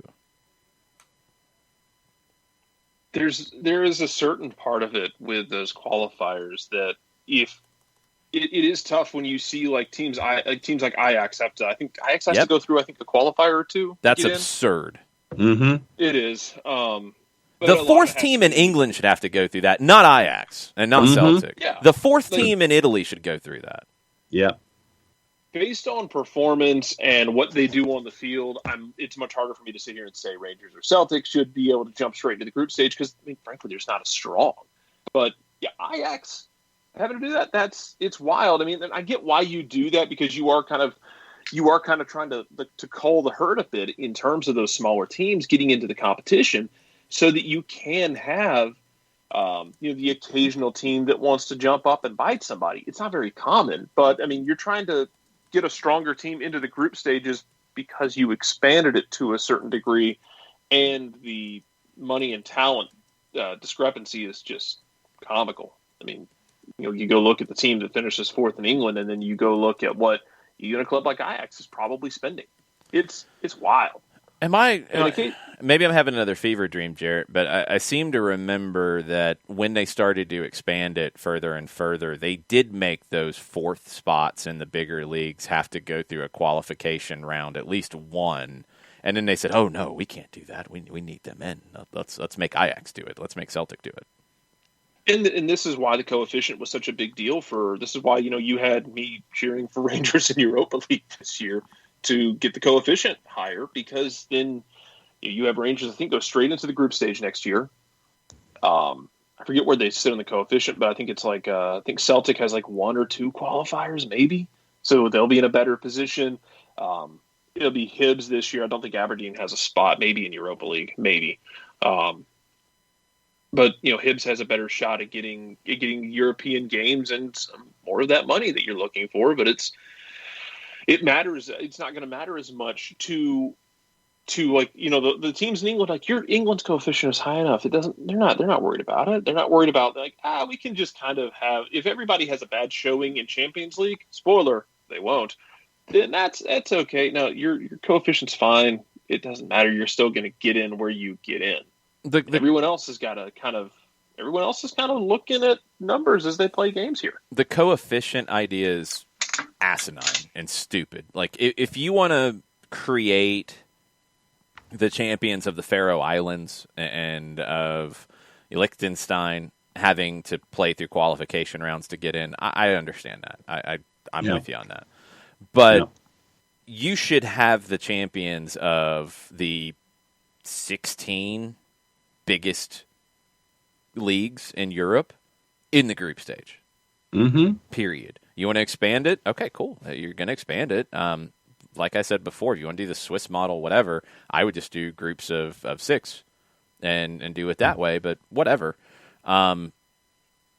You shouldn't be kowtowing if we're going to. And again, look, this is where we get into, you got the conversation getting really out of hand right now with all of this. If we're going to be about equity and we're going to be about doing it the right way for everybody, Ajax shouldn't be going through qualification rounds. John's favorite Belgian club, if they win the league, shouldn't be doing it. Brugge. If they win the league. Celtic shouldn't be doing it if they win Scotland, although they didn't this time. Sorry, Jarrett. Rangers earned it, and Rangers... They should be in the group stage of the Champions League. I believe they go straight into the group stage, or they have one qualifier. They should have been before. That's a shame. I know. And I'm excited to see what Rangers, if assuming assuming Steven Gerrard is still there, I'm really excited to see what they do in the group stage of Champions League, honestly. You finish fourth in a big league, you got to play your way in. Yeah, I'd be fine with that. I mean, you're still going to get complaints one way or another, whether those complaints are rational or not. I think you would get some of the smaller teams complaining, saying, hey, we're trying to get in here, and now we got to play, we might have to play Chelsea, a team who might play in the Champions League final. If they don't win the league, we might have to play them just to get into Champions League next year. I'm like, well, they didn't win their league, so they didn't win a Champions League spot. They should have to go through it, and if they don't, they go into the Europa. And I know, and Johannes, we agreed that I wasn't having a fever dream. The fourth place teams did have to go through qualification. Then they gave them the automatic spots based on coefficients, and they did it for money. We know, but if money's bad on one side, then we got to have the conversation about it over here. Mm-hmm. Or you need to readdress the way it's the coefficients are set up, because the Dutch champions, Scottish champions, what's your coefficient right now, Jared? Like 12, 13? Yeah. 12, I'm looking at it right now. They're 11. 11. They jumped Ukraine. They're just behind Austria. They won't catch Austria. Who is 12, 13, 14, 15, 16? Let's go to 16. Okay, 16, Serbia. Okay. 15, Cyprus. Oh, that's a surprise. 14, Denmark. 13, Turkey. 12, Ukraine. If you want more games, and I know you want more games against the bigger teams, so they can play their way into this thing, I think 16 might be a stretch of all those teams getting into the group stage. But if we're going to be about equity and we're going to be about doing this where everybody has a shot and the little teams got a shot to do it, there you go. That's what we have to do. We can't use that because we're mad at a big team trying to make more money. Got to really be about it. And I'm fine with that. That would be exciting to me. That'd be thrilling. That's what I love about the Copa Libertadores. I like games like the strongest versus Boca. Oh, yeah. I mean, that's going to be a blast because it's just... Because Boca might lose. Well, they're playing at altitude, and there's so many elements to that. But that'll be fun. Okay, if we're going to be about it, let's be about it. Pep Guardiola was about it today. This is a clip from what he had to say at Manchester City's media availability, and it is from Sky Sports News. The same time, like I said, that I don't have all information, I have a few information. If you ask me, is about these teams has been selected, I don't know the reason why, is going to play this competition, hypothetical competition in the future. And a sport is not a sport when the relation between the effort and the success, the effort and reward don't exist. So it's not a sport. So it's not a sport of the success is already guaranteed. It's not a sport and it doesn't matter if you lose. That's why I said many times, I want the best competition as strong as possible, so especially the Premier League. And it's not fair when one team fight, arrive on the top, and after cannot be qualified because the success is already guaranteed or just for few clubs. In this statement is what I feel. I don't know it's going to change, and the people say, no, maybe 4 or 5 teams can go up and can play these competitions. But what happened in the last 14, 15 played not good season, and every time will be there. So this is not a sport, it's another issue. Now, one thing that I'll disagree with Pep on this, he's saying it's not a sport. He's talking about the structure of the competition. You have, and look, if you're in the United States, you've watched leagues for most of your life that are structured very differently about the idea of if you're not very good, you're not kicked out of the league. You don't get relegated. That's not how leagues here developed. Leagues here developed, I mean, you can go all the way back to the development of baseball, and you can dig into how that happened over time. The NFL followed that model. The NBA took a long time to get to where it is now, but it followed it. The NHL followed a model. None of them had this kind of element to it. That's competition structure. And there are pros and cons on both sides of it. There 100% are. But what you get out of that is looking for the best competition. That's what Pep Guardiola wants for his team.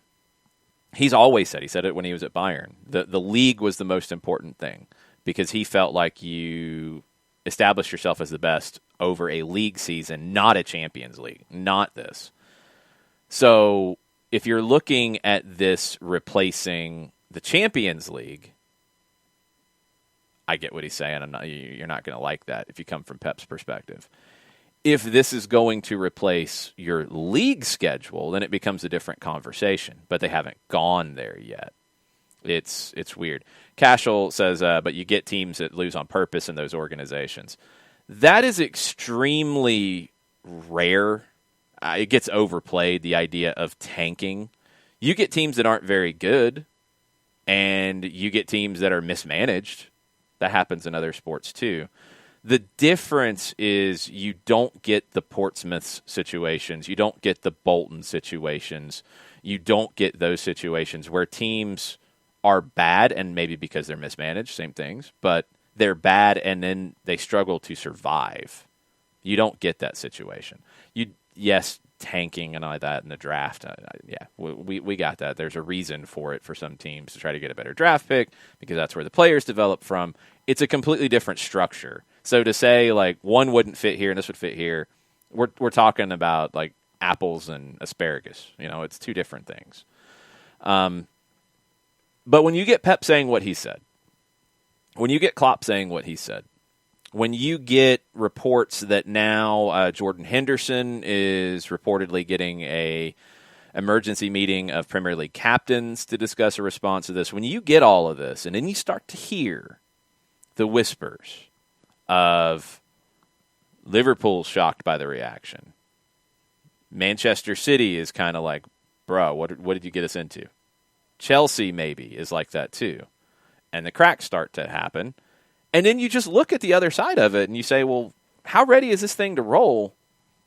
Not very. I don't think this is happening.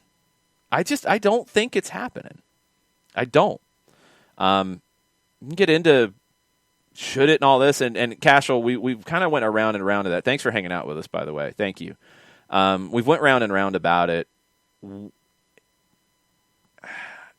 We can get into the rights and wrongs of it, and people are going to have their opinions about it. We've tried to get into how do you fix some of the problems that the Super League says they're gonna, which is debatable. How do you make things better rather than yelling and screaming about it? Because I think everybody's done that. I don't think the Super League solves any of the problems it says it's going to. At least with what they've told us, I mean, this idea of their solidarity payments. Yeah, they've said they're going to pay a bunch of money to leagues and teams and make it better than UEFA. Well, where's that money coming from? Because you don't have a TV partner yet. Where's that money coming from when I don't even know if you're actually going to make more money with these clubs in the Super League than you would in a normal season? So how are you going to give more money away? Explain that one to me. And that's the problem. They don't have answers. So they've put this stuff out there. They've rolled it out half-assed. And now they're getting caught in it. And Jarrett, I don't know what the next domino is at this point. Because I think it's like one or the other. I think it is they've got a multi-billion-dollar media rights package ready to go. Or I think it's a club saying, I'm out. I think it's one or the other that happens next to really change this conversation. There'll be meetings, there'll be statements made, all that'll happen. But I think it's one way or the other at this point. No, I think it is. I'm very curious what a media rights package. I think he agrees like with you. He's there. It is. Yeah, I think a media rights package would look really. I really want to see what it would look like. Like, who do you go to? How much are people paying for the media rights for a Super League where it's going to be the teams that are the draws? How does that impact the next negotiations for Champions League, for Europa League? For all that, who picks that up? Who opens that conversation? As far as the teams dropping out potentially, I'm wondering if it's a matter of some of these teams that are pushing hard for it are saying, we're going to hold the line, and we're going to hold the line with you. You're going to hold hands with us, and we're going to tape our hands together if we have to. and we're going to weather the criticism that comes with this. People putting up banners at your stadium, people tweeting at you. Put some poor intern on social media watch and just make sure things don't go too haywire and don't post anything dumb, and see if I'm wondering if they just try and weather it out with the idea of, if we just weather the PR storm of this and come out the other side, you just kind of try and get through it and see if you can make it to the other side. And I wonder if some of these teams are thinking that's exactly what we're going to have to do, because we need this. We need this money that's going to come with this. And this is going to be, our future. And we're kind of committed to it at this point. It's going to be a very, very awkward conversation if any of these teams break the line and go back to non-Super League. It'll kill it. Even if one does it, it'll be dead. Yeah, but I think it'll be awkward in terms of going back to have those conversations. For sure. Oh yeah, no. If one breaks it, I'm not saying if one breaks it that it just keeps going. If one breaks it, though, man, all of those conversations are going to be awkward as hell for everybody. Well, and people have pointed it out. Remember Liverpool's whole thing with the furlough program and how everybody lost their minds about Liverpool, doing that during a pandemic, and then they walked it back. Yeah, there was outrage. That was kind of forgotten about until it was compared to this. So this is going to be remembered in a much bigger way, obviously, because this is seismic for the game. We've talked about it.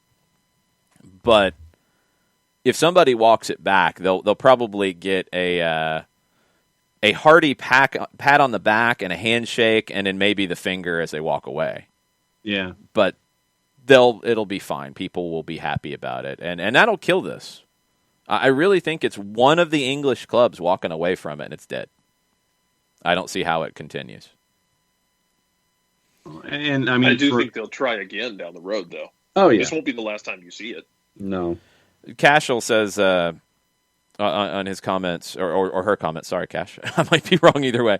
The thing is they say they need to make money because they're losing money. We talked about the debt situations for these clubs. Some of them are in bad shape.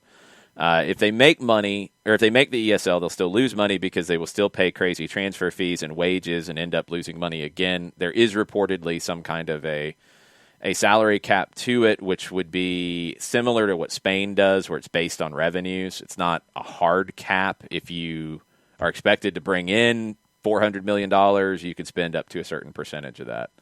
If you're not going to bring that in, then you can't spend that. It's more about not spending beyond your means, and we've seen how that's happened for Barcelona. Good times. Yeah. Cashel says the problem isn't the lack of money. I actually think the problem for the Super League could be a lack of money, because I don't know where it's going to come from ultimately to make more money than they're currently making. If you make a run in the Champions League right now, you're going to make 9 figures. You're going to get over 100 million euro. If you are, I think, at Leti, where they went out, they still got 70-something euro this year for being in the Champions League, everything combined. So your group stage payment, your game payments, all that stuff. So that's pretty good. I'm assuming, again, because what has been portrayed with this is it would replace Champions League. These teams would need to be making a whole lot more than that to make it viable. And it would be guaranteed, and that's one of the things that upsets people. I understand that. We went through those disbursements earlier that Mundo Deportivo had, and your rotating teams, assuming that what Mundo Deportivo has is correct, would bring in 100 million euro. Your tier 3, so half of the teams would make no more than 112.5 million euro for being part of this in terms of the split. The next tier, 5 teams would make 225. The 5 biggest teams, based on economic potential and what they've generated, would make 350 million. So it would even create separation there. And if I am a team that would be in tier 3, I'm like, wait a minute. Why is this better? Mm-hmm. Why is this helping me other than guaranteeing I'm there? Other than I'm going to make that every time I'm there. All right, then you don't really have big expectations for your club then. It's the more that comes out about it, the more that it, beyond the sporting integrity, beyond all that stuff, I know that's a big thing for a lot of people. They're not even going past that. We're trying to go past that. Beyond the emotion of it, this feels like a really bad setup. The idea of reform, I am all for, because we can say, like, you know, these teams are guaranteed spots and this and that, and they pretty much already are, because they have more money. Are they losing money? Yeah, everybody lost money last year, and the teams that made more money lost more money because everybody lost money. But they're pretty much the teams that are always there anyway. That's not changing. Do they win the quarterfinals? Do they win the semifinals of the competition? No, but they get in the door. I think the idea, like Juventus, they've been knocked out in the round of 16 so many times in a row. Yeah, but they're qualifying. That's the conversation here. They're getting there every time because they've won Serie A a bunch of times in a row, except for this year because they're reportedly trying to rebuild, and I think they're going to get scared and fire Pirlo and have complete chaos again. But they're pretty much already there. So if we're going to talk about that, if we're going to go into the idea of we can't guarantee these teams success, then let's talk about parity. Let's talk about how you have more teams that are invited to the dance and have a chance to win at the dance. Let's talk about that. Do we want to talk about that? Or are we using the idea of not giving these teams a spot because it's against the idea of promotion relegation? Oh, that's fine. Is it about the pro-rel element, or is it about really wanting other teams to have a shot to win? Because, newsflash, nobody outside of the Big Six and Leicester really have a shot to win the Premier League. Ever. Ever. Don't give me the romance of stuff that happened in the 60s. Ever. Norwich isn't coming up and winning the Premier League. Unless somebody comes in and pumps in $500 million into them, and then maybe we're having a different conversation. A la Chelsea, a la City. If we want to talk about more teams having a shot to win, let's do it. Let's reform. Let's get into this. This will be fun. Because that's what people are using on it, but I don't know if they really want it. Nobody's championing for parity. I agree, Bernd. But they're using it as an argument here, like, well, we can't just guarantee these team spots. They're getting in. Unless they shoot themselves in the foot, they're getting in. Like, that's not changing. Sorry, Everton. I apologize, Oya Martyr. I apologize. I'd love for you guys to win the Premier League, but it's not happening. It's not. I want it to. I want more diversity in it. Yes, I'm coming from an MLS perspective. I'm coming from America. I know that makes me an idiot in a lot of people's eyes because I'm coming from the United States, but that's one of the things that is compelling. Do you see big teams? Yes. Do you see teams that are generally very good? Yes. But you see different teams have shots to win. You go into the season with the idea of it. Ron, I understand it's a guarantee, but you've got to get past that part of it. If we want something where more teams have a shot to win, great, let's have the conversation. If we're just mad about a guarantee, well, then we're pretty much have a guarantee as it is, except for Arsenal and Tottenham's case, which is a whole different conversation. If we want to really reform the game, which I think it needs it, UEFA should have done it a long time ago. FIFA should have done it a long time ago. Financial fair play didn't do anything but make it worse. If we want to do that, now is the time to do it because bluffs have been called and all the cards are on the table. Let's actually do it and make the game better. Otherwise, you're just going to be down this road again in 5 years when this thing fails. Somebody else is going to come up with a better idea and maybe actually have a legit plan to pull it off. Leicester won one time, Cash. It's not a guarantee, but it's about as close as you can get to one. I'm sorry, it just is. I want it to be more open. But the Big Six are the Big Six. Arsenal and Tottenham are hanging on to the Big Six, but they're the Big Six. Italy is what Italy is. Juventus, until they decided to blow it up, have dominated it. Bayern's dominated the Bundesliga. PSG, until they've had an up and down year, dominated France. Are these things compelling? Are they good? It's not compelling. This year, Ligue 1 is compelling because everybody's looking at PSG and Lille and that competition there. But I think that kind of a competition in that league is more the exception than the rule these days. The difference, and Cash, you're right, and Pacine, you're right. The difference is in England, you have a big six. And and we've said it before, I'll say a Super 7. I'll throw Leicester into that. I'll come up with a new term for it. Because they're part of that on the field. You have a group of teams that will be competing for those spots.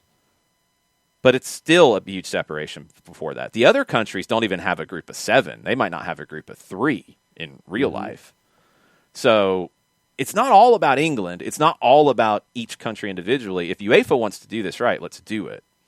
Johannes says you need a salary cap. It would be better for the game than a Super League. I'm with you 100%. A salary cap would be a much better way because ultimately, and this is the part that maybe people don't want to get into, if you're going to get these things, if you're going to get the cost issues down, if you're going to get the losing money issues down, if you're going to create a little more parity, you got to have a salary cap. I know it's a very American thing, but that's the only way. That's the only way. Because otherwise, this is just going to continue, and the haves will continue pulling away. And yeah, right now they need help because a lot of businesses that were going on during the pandemic needed help. Jarrett, can you fix this for us, please? You take it. Jared has departed. We're not going to fix it. Man, we needed to fix this, and Jarrett's left us, so we have no chance. I don't know, man. I wish. Ron, and see, that's the thing. Of course it isn't compelling or competitive. Like that's the problem. Don't we want that to some degree? Don't we want to find that somehow? The Super League idea on paper before you get into the stupid plan, that's what they said. When you get into the idea of top teams playing one another, yeah, you should have more compelling individual games. I get that. They're not going about it the right way because you can get there via the Champions League with reforms, maybe even a few more reforms than they did, and get what you should be striving for, the best of both worlds. But you can't stop there because the domestic competitions have to be more compelling. Yeah, Cash, there's a bunch of things with that. I mean, if it's a transfer cap as well, if you want to go down that road, agent fee caps, 100%. The only way you're going to get that spending down to where clubs are not at risk of going out of business on a regular basis is if you spend less. And one of the big ways you're going to spend less is transfers. The other big way is salaries. Players aren't going to like that. But that's what needs to happen. And if you have to put a cap in to get that under control, it's what the NBA did. The NBA would have been out of business if they hadn't. Mm-hmm. The NFL saw it and said, yeah, that's a good idea. NHL had to, and they I know they had a cap before, but they had to sacrifice a whole year and really set themselves back because they didn't have a choice. Mm-mm. And they had to created both a ceiling and a floor to guarantee levels of competition because they knew that there were some ownership groups that would try not to put out competitive teams just to keep their bottom line in line. Yeah,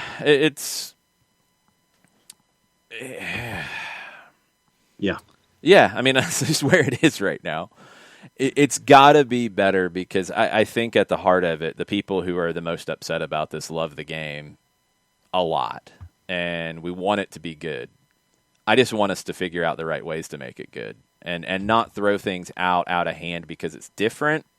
What's bad about it? What's good about it? What's an alternative? What can we do to actually fix it? Because there's things that need to be fixed. There just are. And I hope that they can be. These people who went about this said that's what they were trying to do.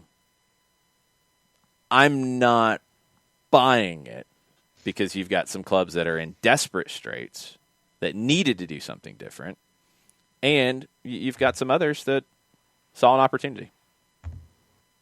We're going to continue just a little bit longer on this before we get into our USL League One block because a lot of folks are talking, and thank you for hanging out and joining the conversation. That's what we like here. It's what we try to do. Drew says, as much as the parity rules in MLS are frustrating at times, it does make the competition closer. It absolutely does. And you still have big teams. Like, you have big teams in the NFL and in the NBA, and, like, it does happen. It's not like it prevents you from being a top team. Look at what the Patriots did for as long as they did. That's incredible. Because they were really well run, and they did an amazing job on their roster. And they had a great coach. You can do that. There's nothing preventing you from doing that in other sports that have caps. I do want MLS rules to be more transparent so we don't have a Miami situation on a regular basis. But yes, it does help. And maybe it would be good for other leagues, possibly. Cash thinks if the Super League happens, Erling Haaland will get his $1 million a week. I said straight from JP Morgan in a check. Yes. Every week.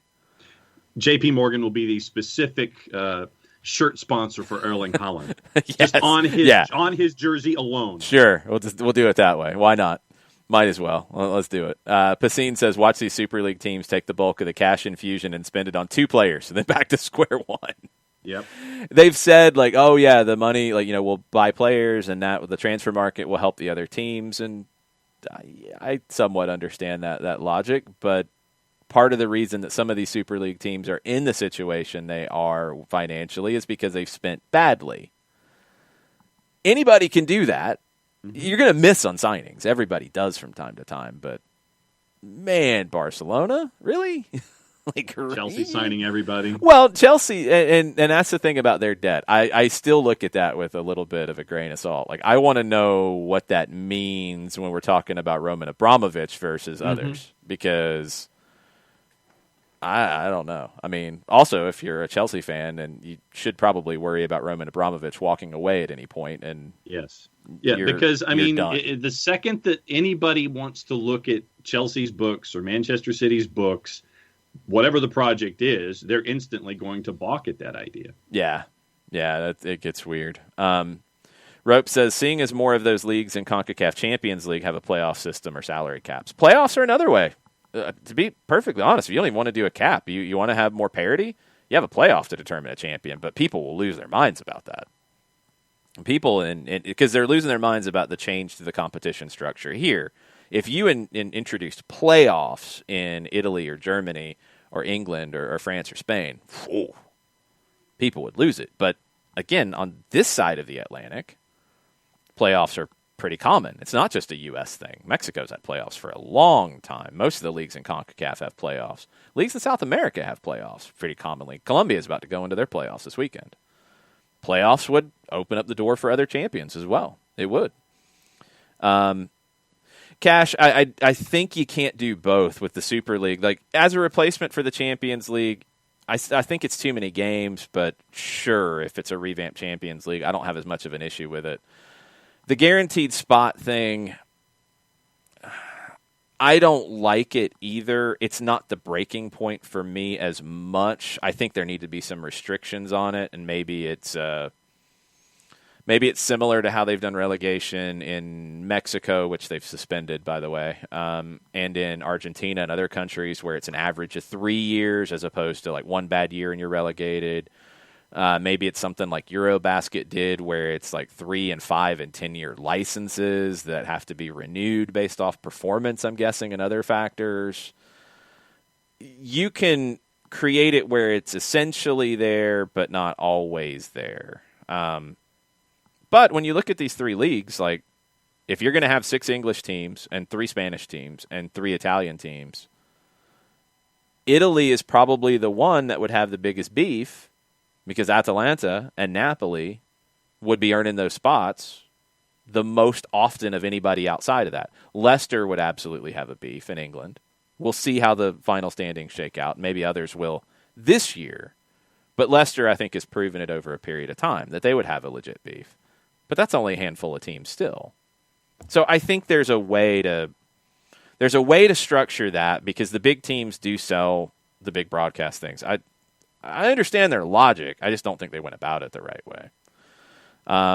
Tommy says somebody has to be the Jets and the Jags. That's accurate. Yeah, true.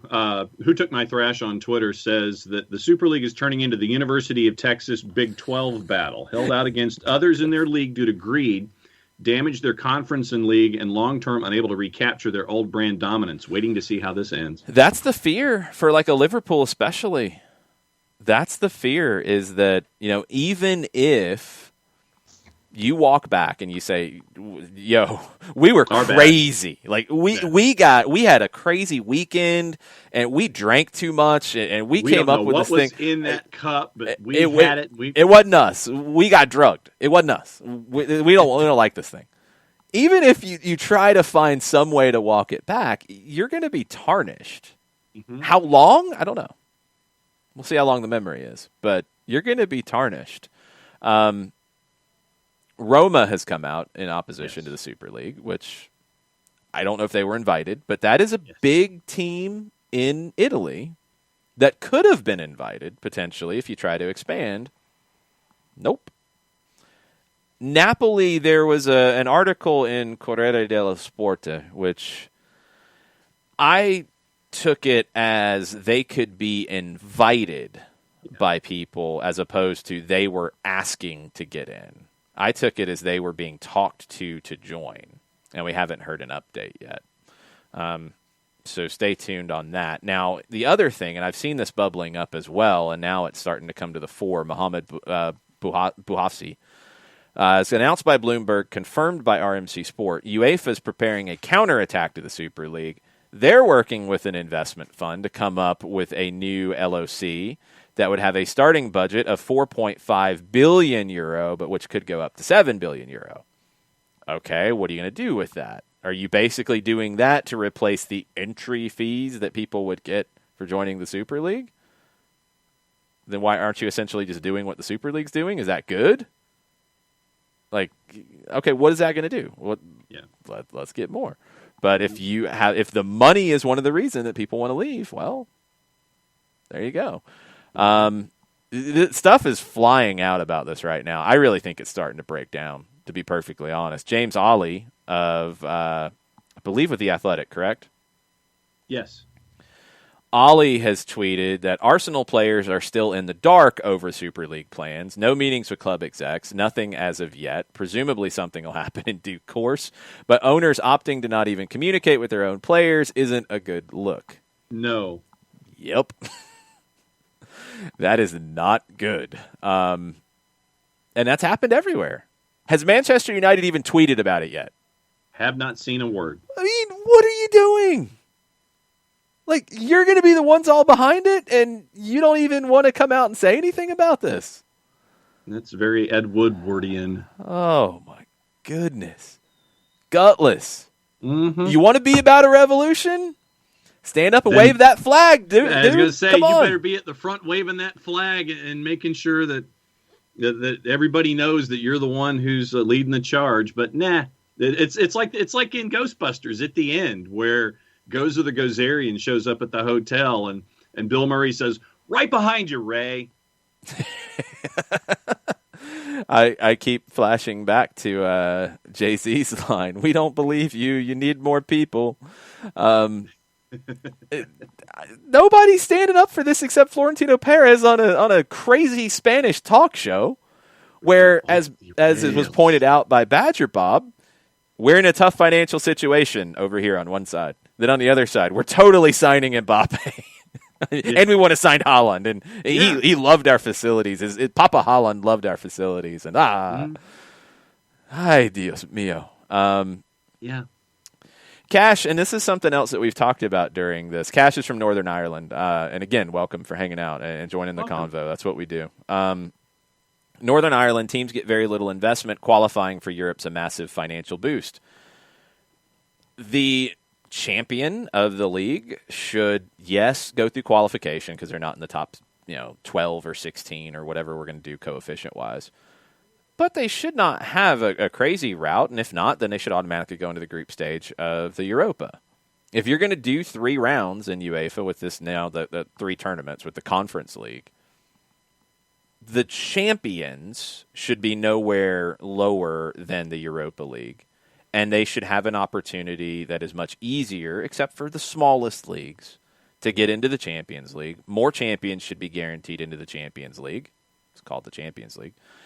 And they do need to address the solidarity side of things, not just for the teams who qualify, but to these leagues and what that looks like to grow the game. If we're going to argue about that side of it, it's got to be better from UEFA. It's got to be better from UEFA. Okay. We're getting caught up. Yeah. Good luck. Some of the comments are very, very funny. Hoya Martyr doesn't want playoffs. Champions League's good enough. You need something to create the parity. The playoffs would be something that is very common to us on this side, very uncommon in Europe. I get that. Then you need some kind of salary cap of some sort to actually have more than a small group of teams. England, it's a larger group. It's expanded too. I kind of felt like going into this year, though, that it was becoming Manchester City and Liverpool stepping away from the rest of the group. Liverpool had injuries and they fell back this year, but in general, I do think those two are a cut above.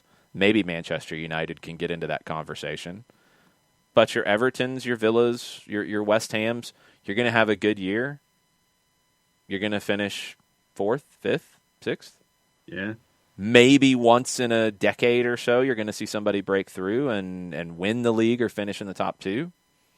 If that's good enough, then that's good enough. I don't know if it is. And then you've got huge gaps where, of course, Sheffield United can beat somebody occasionally. Of course, West Brom can beat somebody occasionally. That's the game. But does it happen enough for it to be compelling? I don't know if it does. But again, I don't know.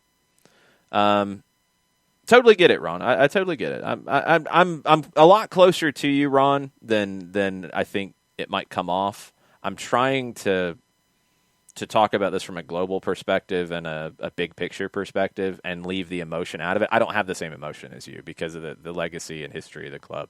So I can't fake that, and I'm not going to do it for effect. There are things that need to get better, and I hope they can. Nick Alifi says, if these teams don't want to compete and share revenue with Galatasaray, Dinamo, Marseille, what makes anyone think they want to play and share rev with Genoa, Parma, Wolves, Leeds, etc.? Full breakaway is a matter of time. I think it's what's proven here is that it is harder to do than any of these people thought. Yeah. And that's good.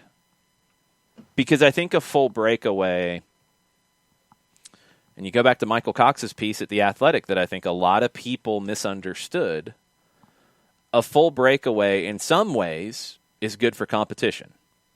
Mm-hmm. In some ways, it destroys the structures of the game. Right. Well, I'm going to change that. I don't think it destroys them. It changes them. It radically alters them, is maybe a better way to put it.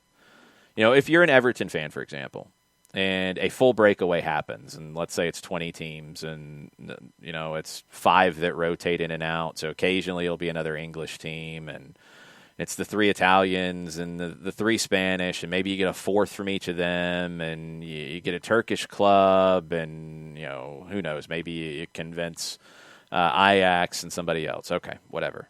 It's 20 teams. And they break away. And in the top of the English league becomes Leicester, Everton, West Ham,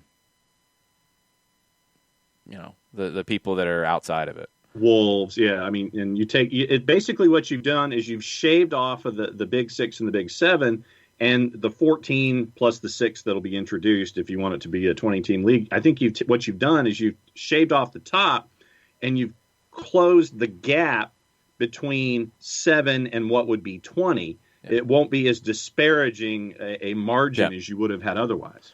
You're going to have to build the prestige of that new league because it might not be a new name, but it'll be a new league because you don't have those heavyweights in it. It'll be more compelling because I think it'll be better competition, but will it sell the same way? Not at first. Yeah. Can it, over time, can you then build some of these other clubs into bigger clubs? Potentially. I don't think that's a guarantee, but I don't rule it out either. Where I actually think you have a bigger problem with that is in some of these big clubs. I don't think the other clubs are hurt as much, and I know that's a big fear. I'm not as worried about that. I think what happens is some of the bigger clubs that break away are the ones who get damaged Because Tottenham, for example, Tottenham hasn't won a league title since '61. Right. Why would they go into the Super League and then be better than the 5 teams from their country that have beaten them consistently over the years? Why would they be better than Real Madrid and Barcelona? So that's 7. Why would they be better than Juve? That's 8. Maybe you're on the same level recently with Milan. Maybe Inter, although not this year. Maybe Atleti, but not lately. So then you're at the bottom of now 12. Adding more, maybe you're ahead of a Galatasaray or a Fenerbahce or an Ajax or whoever else fills out the 15. Maybe you're sometimes ahead of some of the next 5. Well, I mean, I'm looking at it from Tottenham's perspective. I'm looking at it from 2 different elements. One, the brand. They want to be associated with the rest of the teams that would be in the Super League. But the biggest one for me is the financial aspect of it all. We've talked about the stadium build, the completion being at the absolute worst possible time for a stadium like that to come online without a title sponsor, trying to get it filled with events.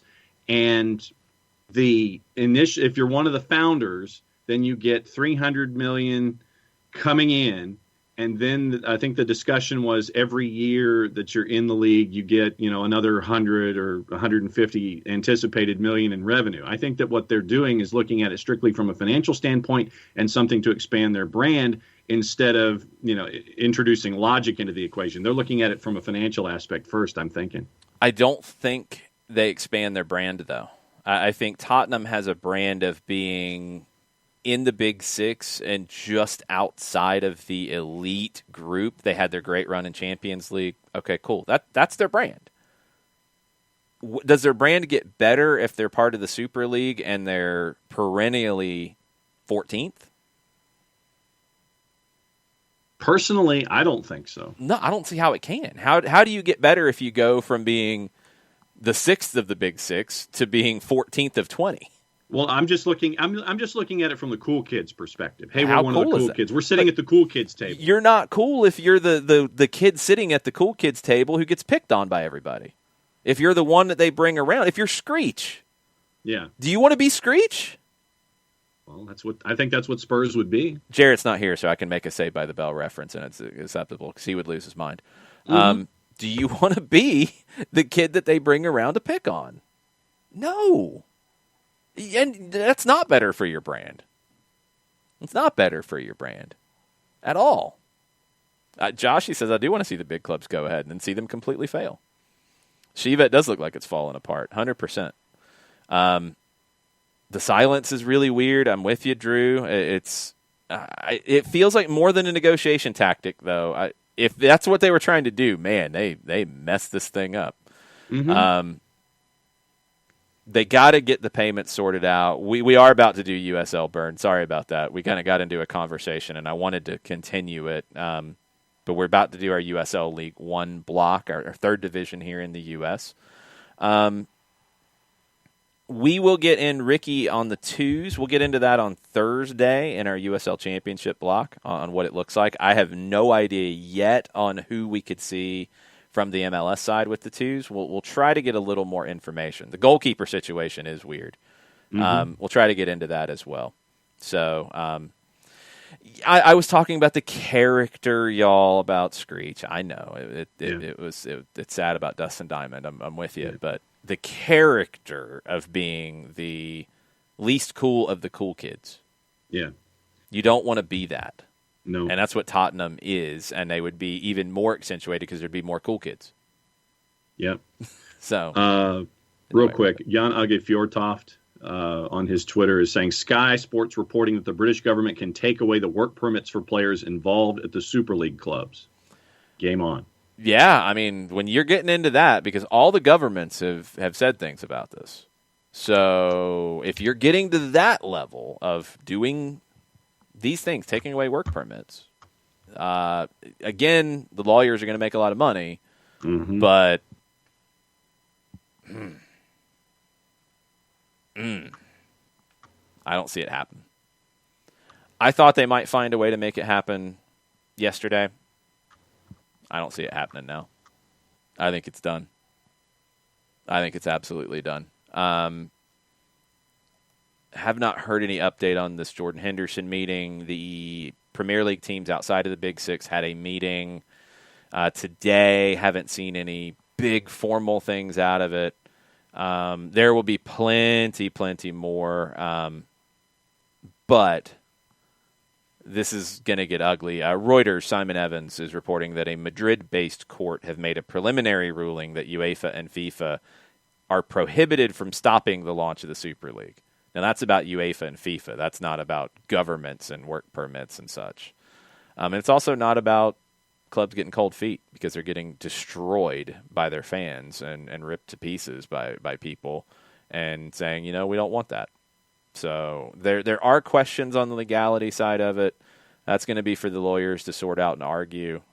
It will be a little tough to stop from a UEFA and FIFA side, but maybe not from the government side.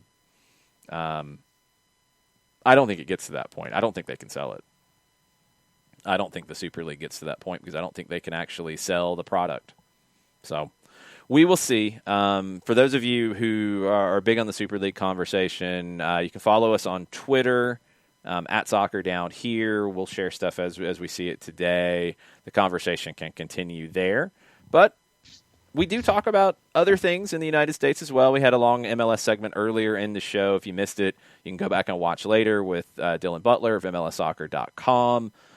You can also check out our podcast and subscribe on your podcatcher of choice.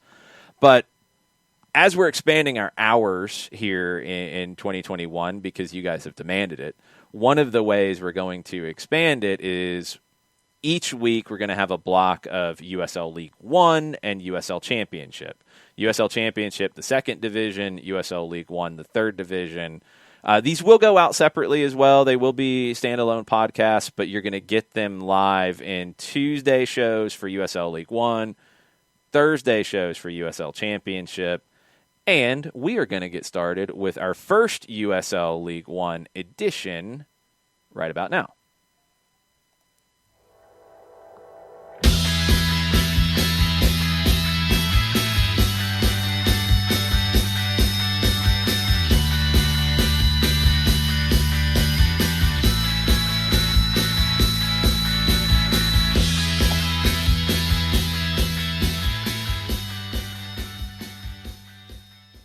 Welcome to SDH's Look at USL League One. It is week 3 of the season. The clubs have kind of trickled out when it comes to participation in the schedule. All the teams really don't have the full weekends going for another couple of weeks on the schedule. What we will do, though, is we'll let you know what's happened last weekend. We got Player of the Week to talk about, and we'll let you know what's going to happen this weekend as well. But also, as a part of our Look at USL League One, we get to catch up with some of the names and faces in the league. First time out of the blocks, we take a trip up to the champs and catch up with Greenville Triumph for the man between the sticks who has been a stalwart for them and their success the last couple of seasons. Soccer Down Here caught up with Dallas J. Here's the interview from Greenville.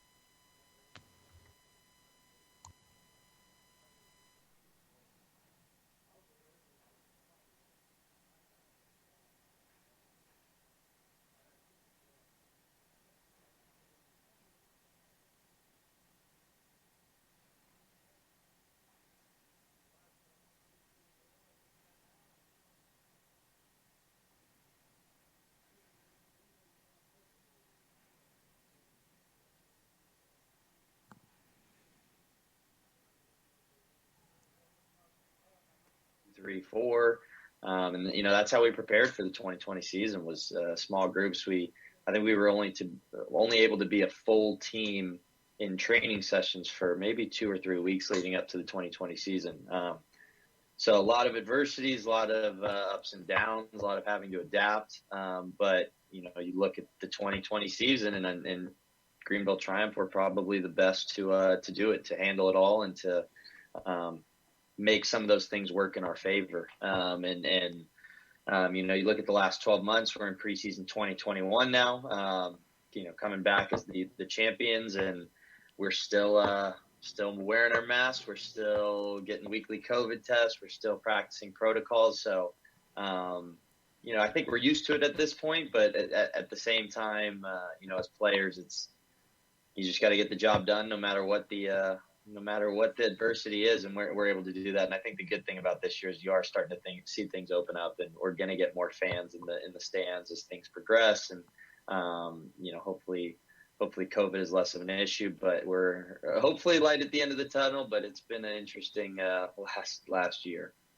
What'd you learn about yourself that you didn't know before?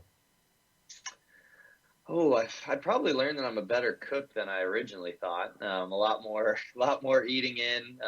You know, I joke that the people at Trader Joe's on Woodruff should know exactly who I am by now, because I'm in there far more frequently than I used to be getting groceries and cooking. But you know, I think like anybody in the last year, you pick up some hobbies, or you start finding out a little bit more about yourself, because life was different. You had to adjust. So, you know, I think everyone pivoted a little bit, went down different avenues they maybe normally wouldn't have, because life can get kind of routine, and the routine was broken for a lot of people with what happened last year. So interesting time in both, you know, good and bad ways, but I like to think I've made the most of it, for sure. Dallas J and $2 Chuck hanging out together over at Trader Joe's. You know, I know that a lot of folks who watched their favorite team play last season, obviously a lot of it was done from home until the end and things like that. How difficult was it to be an athlete in that kind of an environment where you're just playing? I mean, you know, if you're watching a game, you might have sound piped in. If you're watching from home, you're out there by yourselves, basically, in ghost towns of stadia. I mean, what was that experience like? It was, you know, it was difficult. I think you see it now, especially in the last few days in world football and soccer, with the Super League in Europe, and the fans' reaction to it. Like, this game is for the fans. It's special because of the fans. And you go out and you play some of these matches behind closed doors, and you know, we do it in preseason all the time, and it's just that it's preseason. It's a practice match. So when the game, you know, points are on the line, and you're playing meaningful matches, and you don't have those fans there, it takes away just some of that environment, that atmosphere that you know, makes you realize why we really do this and who we really do it for. So it was difficult in that aspect. You know, something you had to kind of rise above, and you know, home games became less of an advantage because you don't have that 12th man or that supporters group there. That can be that lift that you need when it's the, you know, 85th minute, you're up 1-0, and you need to hold on to get the victory. So less fun, but, you know, job that had to be done, and I know we are looking forward. You know, it was great we were able to open things up a bit last year. I think we had 3 or 4 matches behind closed doors at home, and then we're able to open it up. And this year, you know, I think we're starting at a smaller capacity, but the hope is to, you know, by the end of the year, be back to that full legacy 4,000, and really get to enjoy having the community out. How does it feel to be referred to as a champion? Oh, it's a pretty incredible feeling. First time in my professional career. I had been fortunate with Phoenix Rising in 2018 to make it to the final. We had lost to Louisville City that year. Fortunate with Greenville Triumph in 2019 to make it to the final that year, and unfortunately lost that year. So for me, it was kind of that third bite at the apple, that you know, to finally get to lift a trophy. And claim a championship title as a pro. I mean, guys can have great professional careers, long careers, and never get that opportunity. So to have that happen is great. I think as players, you want to have that short-term memory that we're keeping that in 2020, and in 2021, it's, you know, just an opportunity to get to do it again. Okay, so we'll get to 2021 in just a sec, but Did you get a rock? Did you get a championship ring? And what special did you get any alone time with the trophy? What happened after? We currently no jewelry, but we have been sized. So I anticipate one on the way. I don't know when. I don't know what it'll look like. I do know if our jerseys are any indication of what some of our front office can do with creativity, we're going to be in great shape when it comes to some of these rings. Because I know Doug Irwin and some of his staff in the front office, they do an incredible job with some of that stuff. So we're looking forward to those. And with the trophy, we got to schlep it around town for a couple days after the final, which was awesome. Got to take some great pictures with it. My girlfriend was in town for what would have been final, what ended up being just a celebration of the championship. So pictures that'll last a lifetime from that. And now I believe the trophy is somewhere in our downtown storefront. So we don't see it on the everyday, which I kind of like. Keep it out of sight for the players. We got stuff to accomplish, but every now and then it pops up at an appearance we'll be doing or something like that. And when you see it again after not seeing it for a while, it's like, all right, yeah, there it is. We earned that. Dallas J. Keeper of the Greenville Triumph hanging out with us here on Soccer Down Here. Now, when you're getting into this season, league's a little different. There's growth that's involved, and I know that you guys on the whole are pretty much just ready to get to the point. It's like, let's just get out there and start playing. I mean, how itchy are the guys right now? Oh, I mean, we're if we had to wait another week, I don't know how we'd manage it. I think the staff did a great job in building us up to this point where, it's like we're ready to be let out of the gate. Played Charlotte this past weekend, which was a great friendly against a good championship side. Game got a little feisty at times, which I think for both teams, it was like, we're ready to do this for real now. So, you go from training sessions where you're all just kicking each other to, you get an opponent like a Charlotte or some of the other teams we played this preseason, you get to kick someone else. And but now to have points on the line this upcoming week, and we've had to sit and watch other teams play the last 2 weekends. The first weekend with Fort Lauderdale and New England 2. This past weekend there were a few teams that played, Richmond included. So I think fortunate for us, we get a free look at them before we go up there this weekend. But having to sit back and watch when you've been that team the last 2 years who's played the first game of the season hasn't been ideal. So we're itching for it. We're ready to get out there. And, you guys got your reps against Charlotte up in USL Championship. Tormenta got some reps against CF Montreal and came out with a win. And I think that it speaks a lot to how things are progressing in League One with you guys there in Greenville and with the league in general, where, a lot of folks would sit there who don't know about USL League One, and they sit there and it's like, oh, it's USL League One, and they'll say something disparaging about it. And then you get a result that's a positive result for the USL League One team. And then it kind of puts folks on their heels a little bit, where they're learning about the quality of play in USL League One. And sometimes as a fan of the other team, you learn about it the hard way. Absolutely. I think this preseason especially has been a great indication of how close the U.S. soccer pyramid, the levels are becoming. You see it with player movement, up and down, all from MLS to League One and everywhere in between. You look at the results this preseason, just from a League One standpoint. You mentioned the Tormenta in Montreal result. We played DC United, drew 1-1. You have a Union Omaha team that goes down to Phoenix and beats them twice in a few days' time.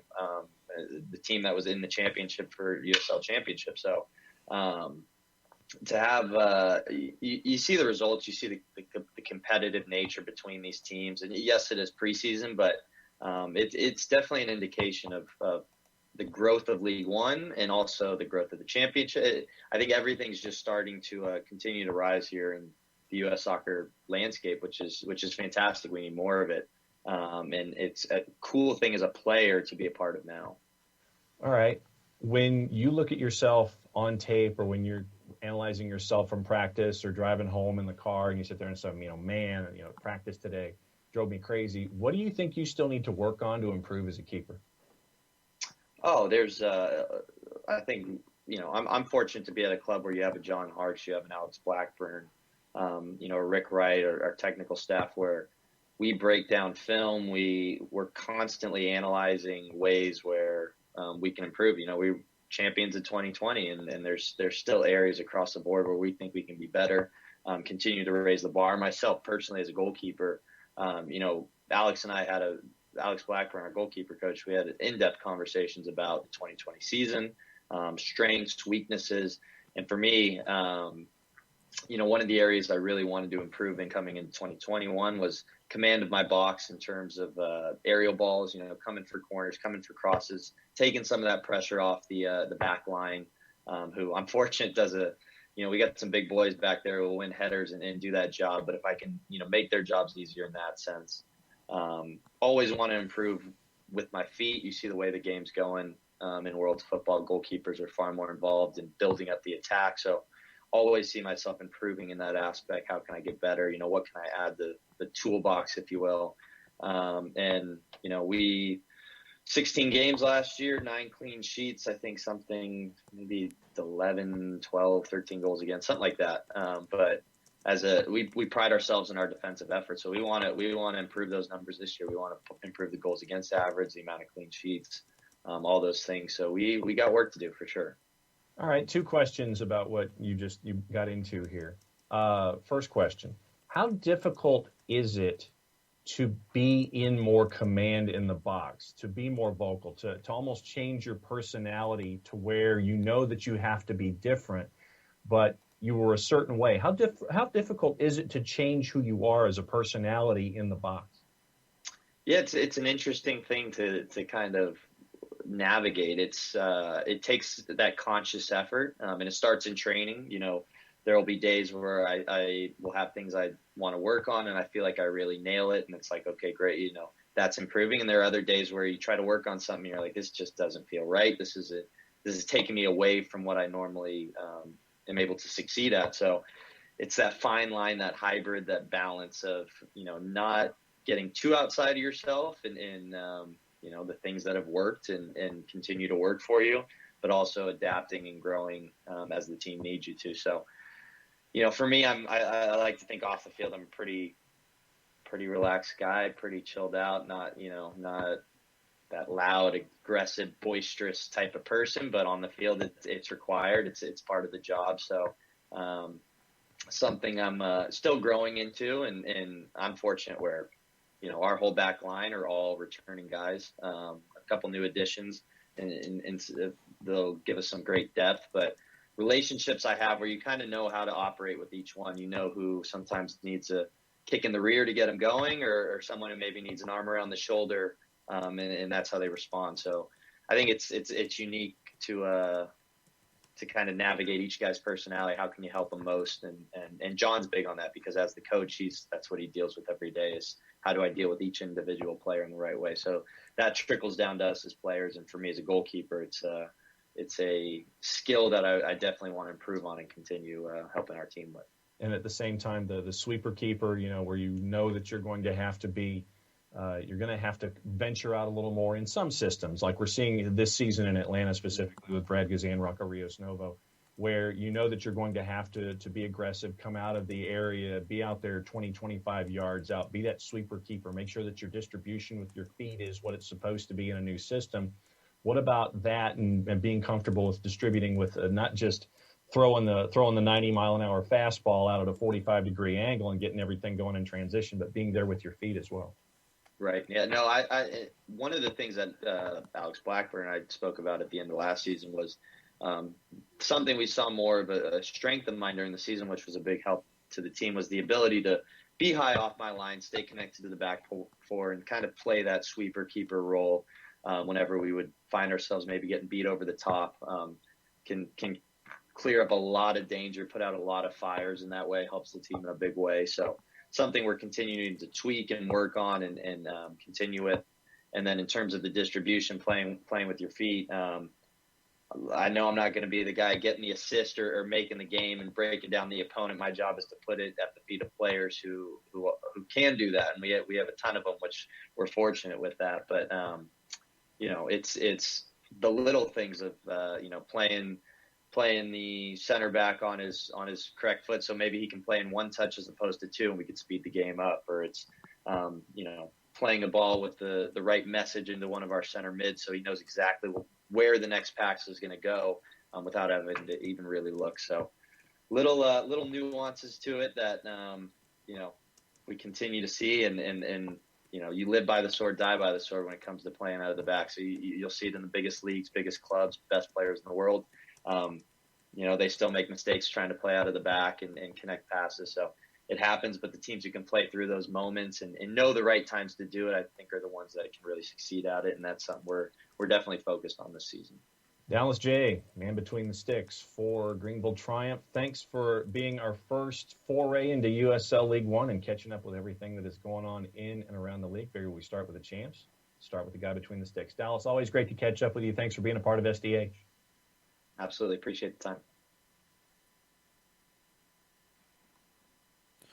Welcome back. USL League One block continuing. John, always cool to hear from Dallas.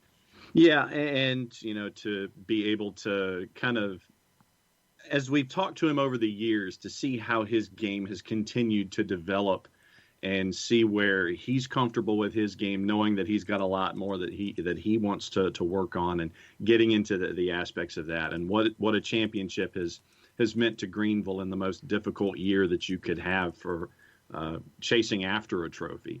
And all of the things about what it's meant this entire year, and learning all that stuff and getting ready for finally games that mean something, where you get to play Charlotte Independence, but you're learning about yourself, and games get chippy and things like that. But now you're ready for games that mean something, involved with points in the League One table, and it's always good to catch up with Dallas. And Dallas is a good sport when it comes to me going sideways with questions too, and that's always a plus. So USL League One, it is the third division. You can watch everything there on ESPN Plus. There will be a couple games on the ESPN networks this year for the first time when it comes to League One, which is very cool. The season is 3 games in. New England Revolution 2 and Fort Lauderdale CF each have a win and a loss. Richmond has a big 3-0 win over New England from last weekend. South Georgia Tormenta lost the home opener to Fort Lauderdale last weekend. If you're new to the league, Greenville are your defending champs. They had the best regular season in 2020. Didn't get to have the final because of a COVID outbreak with Union Omaha. But 11 wins, and what jumped out to me looking back at it, John, is 8 of them were 1-goal wins. And your goalkeeper, Dallas J., being the Golden Glove Award winner back-to-back years, is a huge part of that. But this is a team with a lot of fight. And, very stout defensively. And when Dallas got into it a little bit in the interview, talking about having veteran guys in front of him and being in that rhythm that you need, where you've got a lot of close games, a league that's predicated really with competition across the board. And when you can rely on guys in front of you and act as a unit, especially when it's a 1-0, a 2-1, you're having to get those games that are always going to be down to bitter end, and having guys in front of you that you can implicitly trust. It's big for John Harkes and that system there in Greenville to get these results. And, something happens, the guys up front will get that goal for you, and you get out of there with 3 points. And I think it speaks a lot to the veteran presence that they have, the togetherness that they have, the roster being as intact as it's been over the last handful of years, and just continuing to operate as that one unit for the success of the Greenville Triumph. Alex Morel's been the highlight going forward for this team for a couple of years. First team All-League last year.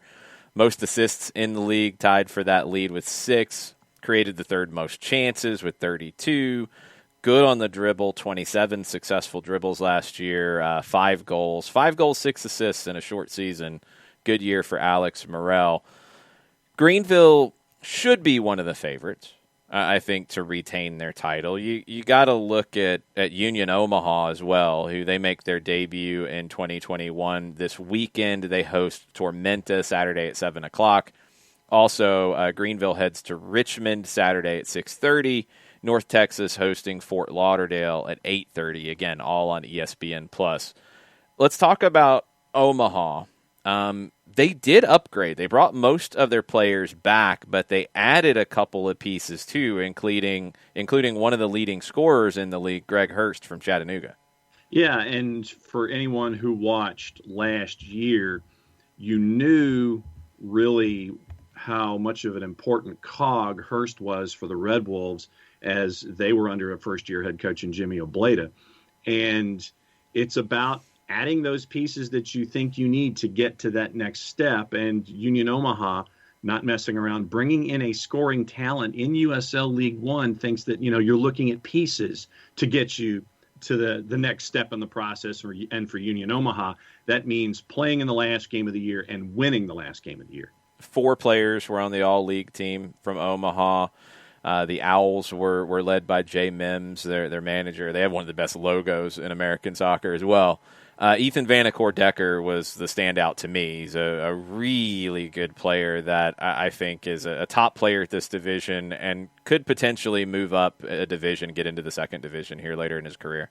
Yeah, and you once again, for those that might remember NPSL action a couple of seasons back, Elma Infor was at Asheville. Then he was at Lansing in League One and has now found a home in Omaha for Union Omaha. And so we saw how Elma's game has progressed. And he's another one of those guys that I'm looking for just to continue to see how his game continues to grow and the impact that he can have in that roster too. So let's move over to Richmond. They had the big win last weekend. Player of the week, Juan Pablo Monticelli. Clear Audio is your presenting sponsor of the League One Player of the Week. 3-0 win on the road at Gillette Stadium against New England. He is one of their defenders, but he got their second goal. Strong performance in the clean sheet. Joint most tackles in the match, second most among teammates in clearances, possessions gained. He came over from Orlando City B, where he played 14 of 15 games last year, was one of their top defenders. He's 23. He's also spent some time in the academies of FC Dallas and with Tijuana. Richmond feels like after, I think they struggled in USL Championship. Maybe the amount of resources needed were a little bit too much for where they were at the time. They dropped down to League One and they've reorganized. And I think going back to something Dallas J said, the gap between the levels, between Championship and League One, is not as big as it used to be. And it's because League One has started and grown so fast. Richmond is, I think, a prime example of what you'll see in USL from time to time is a club finding the appropriate level and finding the appropriate resources. They feel like a team to keep an eye on this year. And if you're gravitating toward offense, obviously you want to keep an eye on somebody like Emiliano Terzaghi, who was big for them last year. Can he continue to have the output that he had in 2020 and 2021? And here's your piece of trivia for Richmond. Austin Causey was signed to a deal for Richmond Kickers, and it was more than a quarter of a century after his father won U.S. Open Cup for Richmond as well. So, and I just thought that, as you were getting into this season, I thought that was just one of those cool things about how soccer can be circular sometimes. And so when you have a second generation player coming to the fore for Richmond and Austin Causey, I thought that was cool. Just a little something to file away into your trivia notes for USL League One this season. Yeah, the Kickers were the USL champs in 95. They were the Open Cup champs in 95. A bunch of players from that 95 Kickers team moved into DC United's roster initially. Jeff Causey was one of those. Richie Williams was another. Bunch of movement between the Kickers and DC in those early days. It's cool to see the Kickers starting to put it back together. They're one of the legacy clubs in USL, along with Charleston, who have been around since 93, and they've just got so much history attached to them. They've added a couple of Argentines as well that I'll be curious to see, Hernan Gonzalez and Zaka Moran. They've been busy adding new faces in Richmond, and Darren Sawatsky is another kind of lifer in the game here in the U.S. He played for New England at the early stages of MLS, bounced around the league a little bit. Was up in the Pacific Northwest as a part of the Sounders organization before coming over to Richmond last year. They're one to watch. KFC shouting out North Carolina FC, moving down a level. Again, I think you're going to see more of this as the levels get solidified. I do think over time, and USL's talked about it, Jake Edwards, president of the overall organization, has talked about it. I do think they can have a promotion relegation system between the championship and League One soon. Not yet. I mean, League One's a couple years old. Give it time. Let it flesh out. Let those teams get solidified before you start to throw them into that situation. USL did Pro Rel years ago, and it failed spectacularly because teams weren't established. Let these teams get good and established. There's no rush. You know, it's not something you have to do tomorrow or everything's going to fall apart. I think the league is growing in the right way. But Bernd asked the question before we move on, what's the difference in budget level between the two and salary level? I don't know the breakdown exactly in salary, and I honestly haven't seen an updated speculation on where things fall between League One and Championship in terms of overall budget. In like 19, when everything was getting started, in 2020 has changed it, so I mean we could be having a completely different conversation after what we all went through last year. But in general, it was about 3 to 5 times larger in the championship than it was in League One. League One, you could do at around $1 million a year in terms of your spending for the year. Some obviously are going to spend more than that. Some maybe a little less, but not a ton less. Championship, you get some teams that are up in that 5, some all the way up to $10 million budget. You have a wider spectrum, I think, in Championship than you do in League One. But League One would have been further along if you didn't have a pandemic. I wonder how soon it will take for them to be able to justify spending $2, $3, up to $5 million a year. You got to have the revenue coming in to back that up at some point. And I think, if I remember correctly, I think even the licensing fee, just to be a partner in the dance for League One versus the Championship, I think is at least a 3 or a 4 multiplier when it comes to just getting into the party. I think that you're paying $1/4 right now for license just to get a license to be in the door at League One level than you would at the USL Championship, just to give you an idea when it comes to the budget disparities. Even the licensing disparity puts you right there, you know, looking at a 3 or a 4 multiplier. Yeah, and the idea, and I know it's different for a lot of people, you know, worldwide. If you're watching this and you're like, what are we talking about having to pay to get in the door, and licensing fees, expansion fees, what have you. The idea here in this country is because the game has had failures over the years, and quite a few, and large ones. The USL has structured its way to try to guarantee that teams aren't going to come and go. And that has evolved over the last 10 to 12 years. Honestly, when the NASL broke away, USL looked itself in the mirror and said, we need to change the way we do business. And they've done a great job since then. You do have failures. You still do. Lansing was a big failure. Lansing was a big mistake. Rushed into something you probably didn't need to in that first year in League One. Reno is an unfortunate one. I think the pandemic had a huge effect there, and just some of the changes USL has gone through in terms of growing. If League One was further along, maybe Reno could have dropped down and survived. That's still going to happen. But you have those kinds of fees almost as a filter, in my mind, to make sure people are serious. Now, what I hope that we see from USL is the continued growth in what they offer from the league side. I hope they continue to invest in academies. I hope they continue to invest in Academy Cups and highlighting players and player development. I hope that they continue to offer more from the league side in terms of support for teams, sponsorship sales, communications support, all the broadcast stuff. I hope it continues to grow so it's not just a fee going in. Nobody's getting rich off of running USL these days. That's not happening. But you need to see more of that return continue to grow as those fees go up, which is, I think, a reasonable expectation. And if anyone missed it, I would recommend going back into our library on the app or your favorite podcatcher and listen to the discussion that we had in our preseason roundtable with Mike Kelleher of the Charleston Battery, Doug Irwin, the chief branding officer and VP in Greenville, and Darren Van Tassel, the owner and president of South Georgia Tormenta.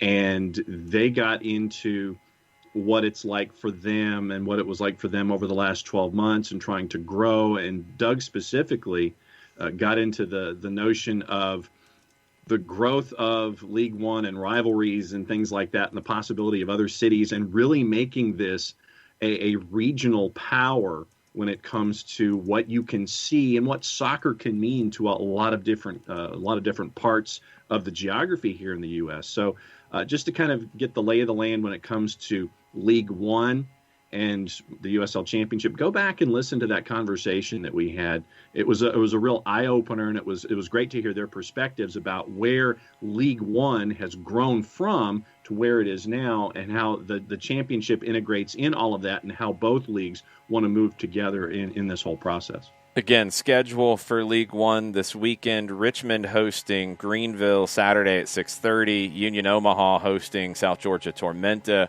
Saturday at 7, North Texas SC hosting Fort Lauderdale CF Saturday at 8:30. All of those are available on ESPN+. The first weekend with 3 games. You've played 3 games already, and it's really starting to ramp up now with the defending champs, the runners-up, in action this weekend. Every Tuesday in the 11 o'clock hour of the live SDH show, we'll have our USL League One block. Still needs a name. We'll take suggestions. There can only be one is on the table, and that might end up getting the name slot. But this will happen every Tuesday in the 11 o'clock hour live. It'll also go out as a podcast, so if you're listening to this at another time, you can join us on Tuesdays, chime in the 11 o'clock hour. You can join the conversation on Twitch, in the Twitch pitch, on the chat. You can also listen on our app live in that 11 o'clock hour. But thanks for being with us for our first USL League One. There will only be one.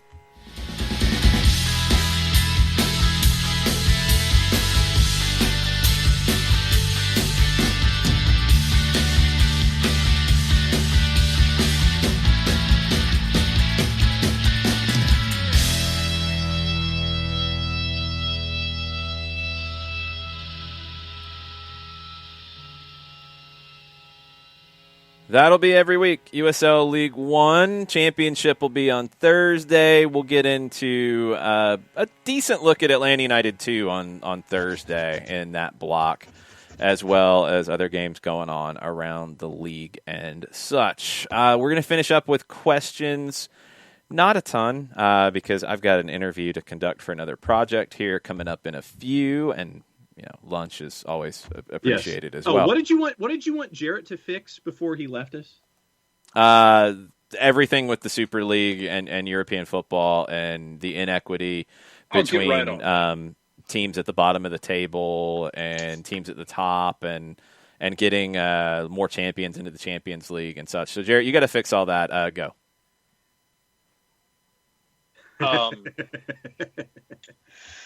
So I have this crazy idea. What if we just took the top teams that make a ton of money and we broke them away, and they got to make their own rights deal, and they got to play in their own tournament, and they were kind of sequestered off, and then the other leagues kind of reorganized themselves, where the actual champions get to compete in a league designed just for the champions of that league. We can get a really fancy song, I'm sure, that can go along with it. We can have basically a consolation tournament as well that can be a lot of fun. Oh, have those champions and the consolation champions play each other before the start of the season in a game that we're going to hype up. It really doesn't mean jack squat.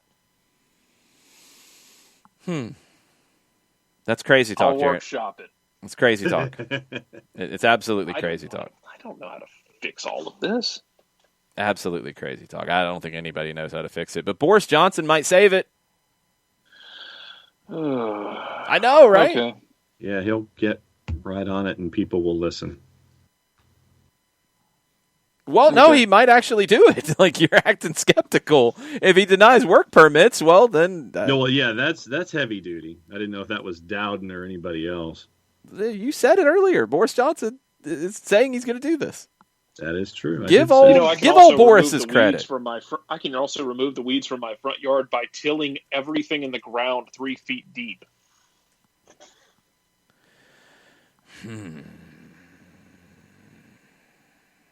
Okay. I really don't. There are solutions for everything. There are solutions for every problem. Well, at least he's There going to are take one of them. You've got gophers at a golf course. You could use dynamite. Man, like, y'all want somebody to fix this stuff, and then somebody says they're going to fix it, and you want to talk trash about the guy fixing it. At least give him that. Yeah. Just say, good on you, old Boris. Yeah, work on that track record there, Boris. Can we call him old Boris? Because I feel like he would fight us. He might. He might be Where's he hopped that up old, on I don't something. How think. dare you try to use I don't old in front of my know. name? Wait, he doesn't sound like Churchill. No, I was trying to. That was like John That Lithgow was- from Yeah, what was that? The Crown. Oh, no. I've got to work on my Boris Johnson. Yeah, you You might don't. need to, because he might have a big role in this stuff. Yeah, it's quite. Ugh. Oh, my God. Yeah, I don't know how to fix this, man. What's going to fix it is this thing's going to fail. I think we're at that What's going to point. fix it is one of the English teams is going to flinch, and that's going to be it. Yeah. And then we're going to have some really awkward conversations. I want to be a fly on the wall in the Italian room when Juventus has to come back in, when all the owners meet. And Agnelli has to sit You there already and heard talk. what was reported. No, that happened yesterday when they had their Serie A meeting, when the three teams were like, yeah, we're going to play in Serie A. Yeah, we're not going anywhere. We're going to play in Serie A. And somebody was like, well, with all this money that you're going to be bringing in, like, it's not going to be fair. You guys are going to dominate the league. And Agnelli said something like, well, what's different over the last 80 years? And He's like a less likable version of Steve Spurrier. Not nearly as sharp either. No. no, neither. So it's not going to happen. I don't see how it happens. I don't get it. We're going to take your final questions. If it's Super League, if it's MLS, if it's anything else in the soccer world on your mind, go ahead and drop them in on Twitter. Go ahead and drop them in on the Twitch pitch. The politicians are against this. The governments are against this. It's looking like that's where it might get shut down. I wonder if it's not even going to need to get to that point and somebody's going to balk, because I think one team that pulls out will end it. I think it's one. I think if one team pulls out of this, it'll be over. I don't think it needs a whole bunch. I think it's one. Yeah. But then, and much like we saw with the Serie A meeting, I wonder what the response is the first time these guys go back into the boardrooms with all of their other peers in all of their other leagues. Like, what's the response going to be from the other 14 the first time the six walk back into the room? It's like, oh, nice to see you here. No, it's not, because they need them. I know. They need him. So, I mean, yeah, they're not going to be happy about the way all this has gone down, but let's not kid ourselves here. They need it. Mm-hmm. The Aston Villas and West Broms and such need the Big Six. Because we talked about it earlier. Like, they can go down the road and try to create their own thing. I think it's a little bit easier in Spain and Italy. It's harder in England because you don't have that star power at the top. It's a longer road. Can it work? Yeah, it might be able to. But right now, they want the star power because that brings in the TV money. It brings in the TV money. It just does. And that's ultimately the biggest driver at the moment. Gate money will come back, and that'll help, and that'll be part of it. But you kind of know what your caps are in those areas, unless you're going to raise tickets or change ticket prices or what have you.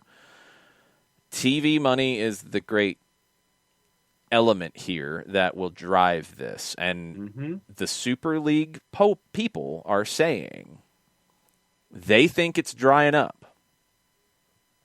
I don't know if that's 100% accurate, but there is a limit to it at some point. Yeah. Are you there? Are you getting close? Then the last contracts that were negotiated, I want to say the Premier Leagues was down 5%. Serie A, I think, was down a percentage. We know what happened with the Liga's broadcast contract. So, well, Liga's a different situation. That's not as simple. I'm not going to even throw that into this bucket, because Liga panicked and blew it up when they shouldn't have. They should have just accepted some late payments. And I mean, there is a concern that TV rights deals for the big soccer leagues have topped out and that they're on their way back down. So that is a big concern across the board. Yeah, and that's why I'm not buying like the end game for the Super League teams to do their own league and not play domestically, that they could actually make enough money to make up what they're already making now. It's not going to be they're not going to double it. Like there's just only so much money. Yeah. So like it's not gonna work the way they're currently structured, because they don't have. If they had Amazon in their back pocket, Amazon was going to write them a $5 billion check for the TV rights per year for 10 years.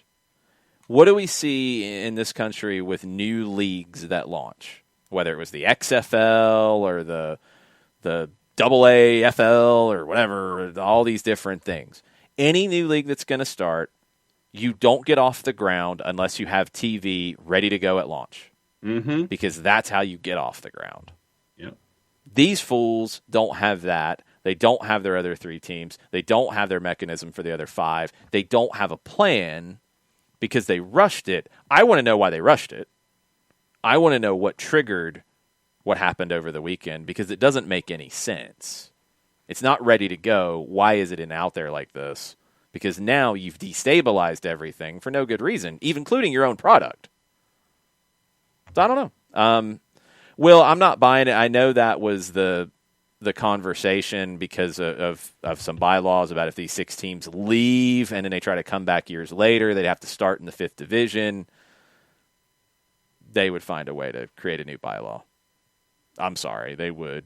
Because it wouldn't be good for the game. They're not going to put Man City in the 5th division. They're not going to do that. It wouldn't be good for the game. It wouldn't be good for any of the clubs involved.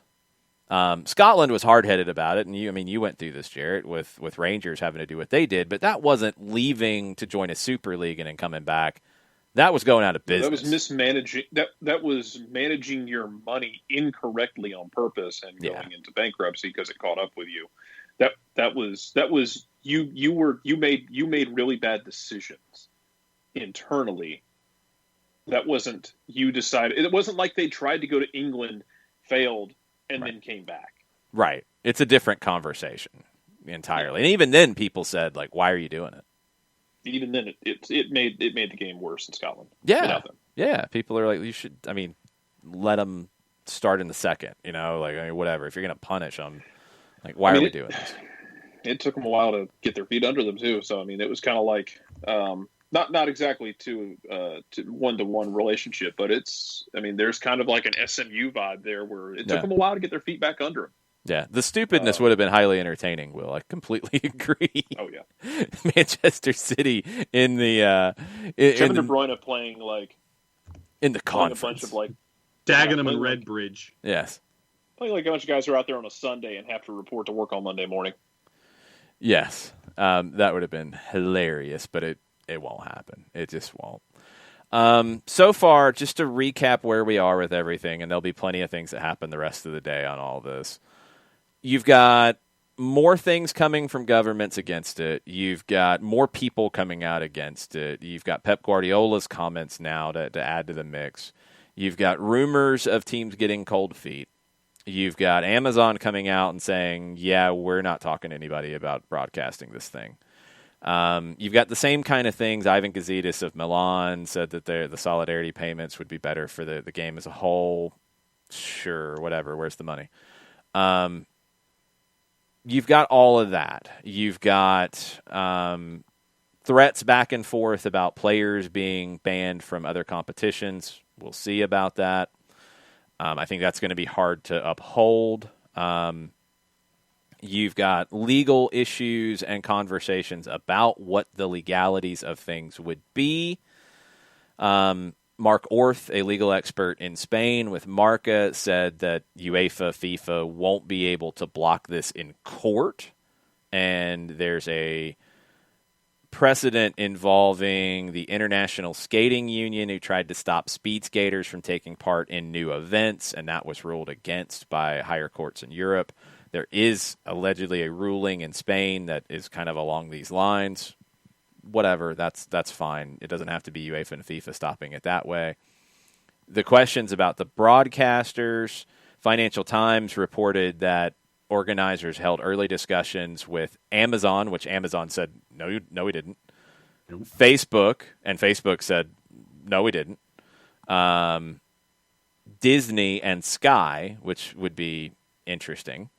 They're trying to bring in €4 billion the Super League on Disney broadcast Plus, side. please. Yeah, seriously, go ahead.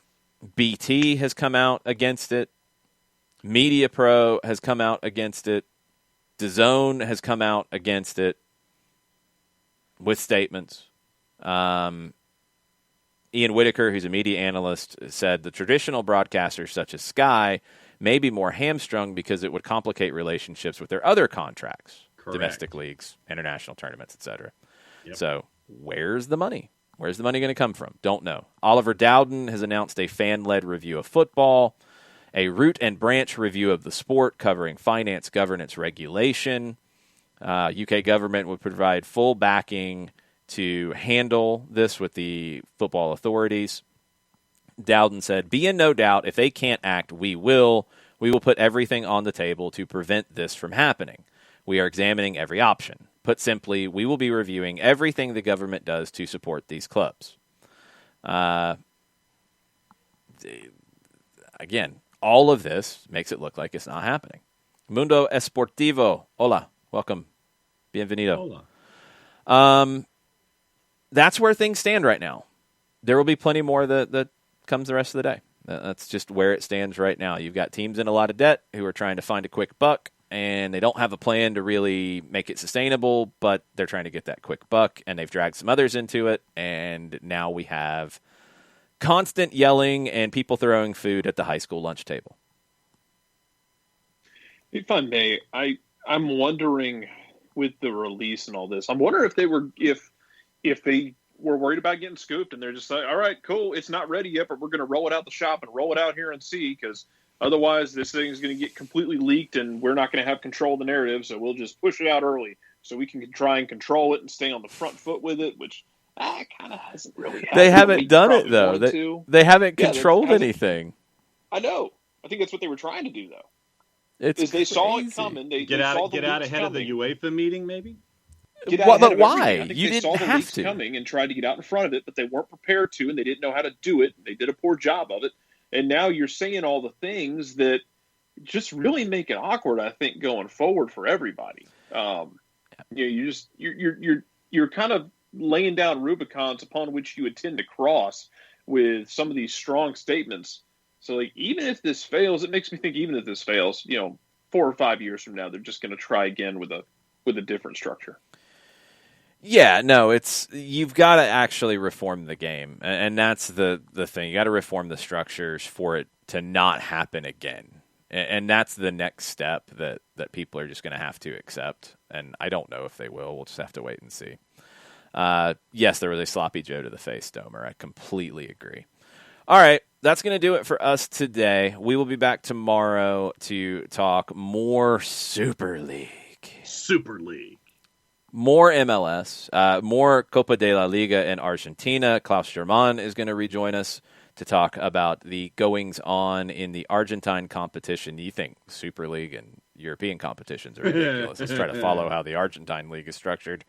Mike Conti will join us as well to talk Atlanta United. It'll be a packed show tomorrow. We'll start about 9 o'clock. Thanks for hanging out. Thanks for being part of it. Thanks to everybody for joining in the conversation. Mucho platiyo. Mucho platiyo. Mucho platiyo.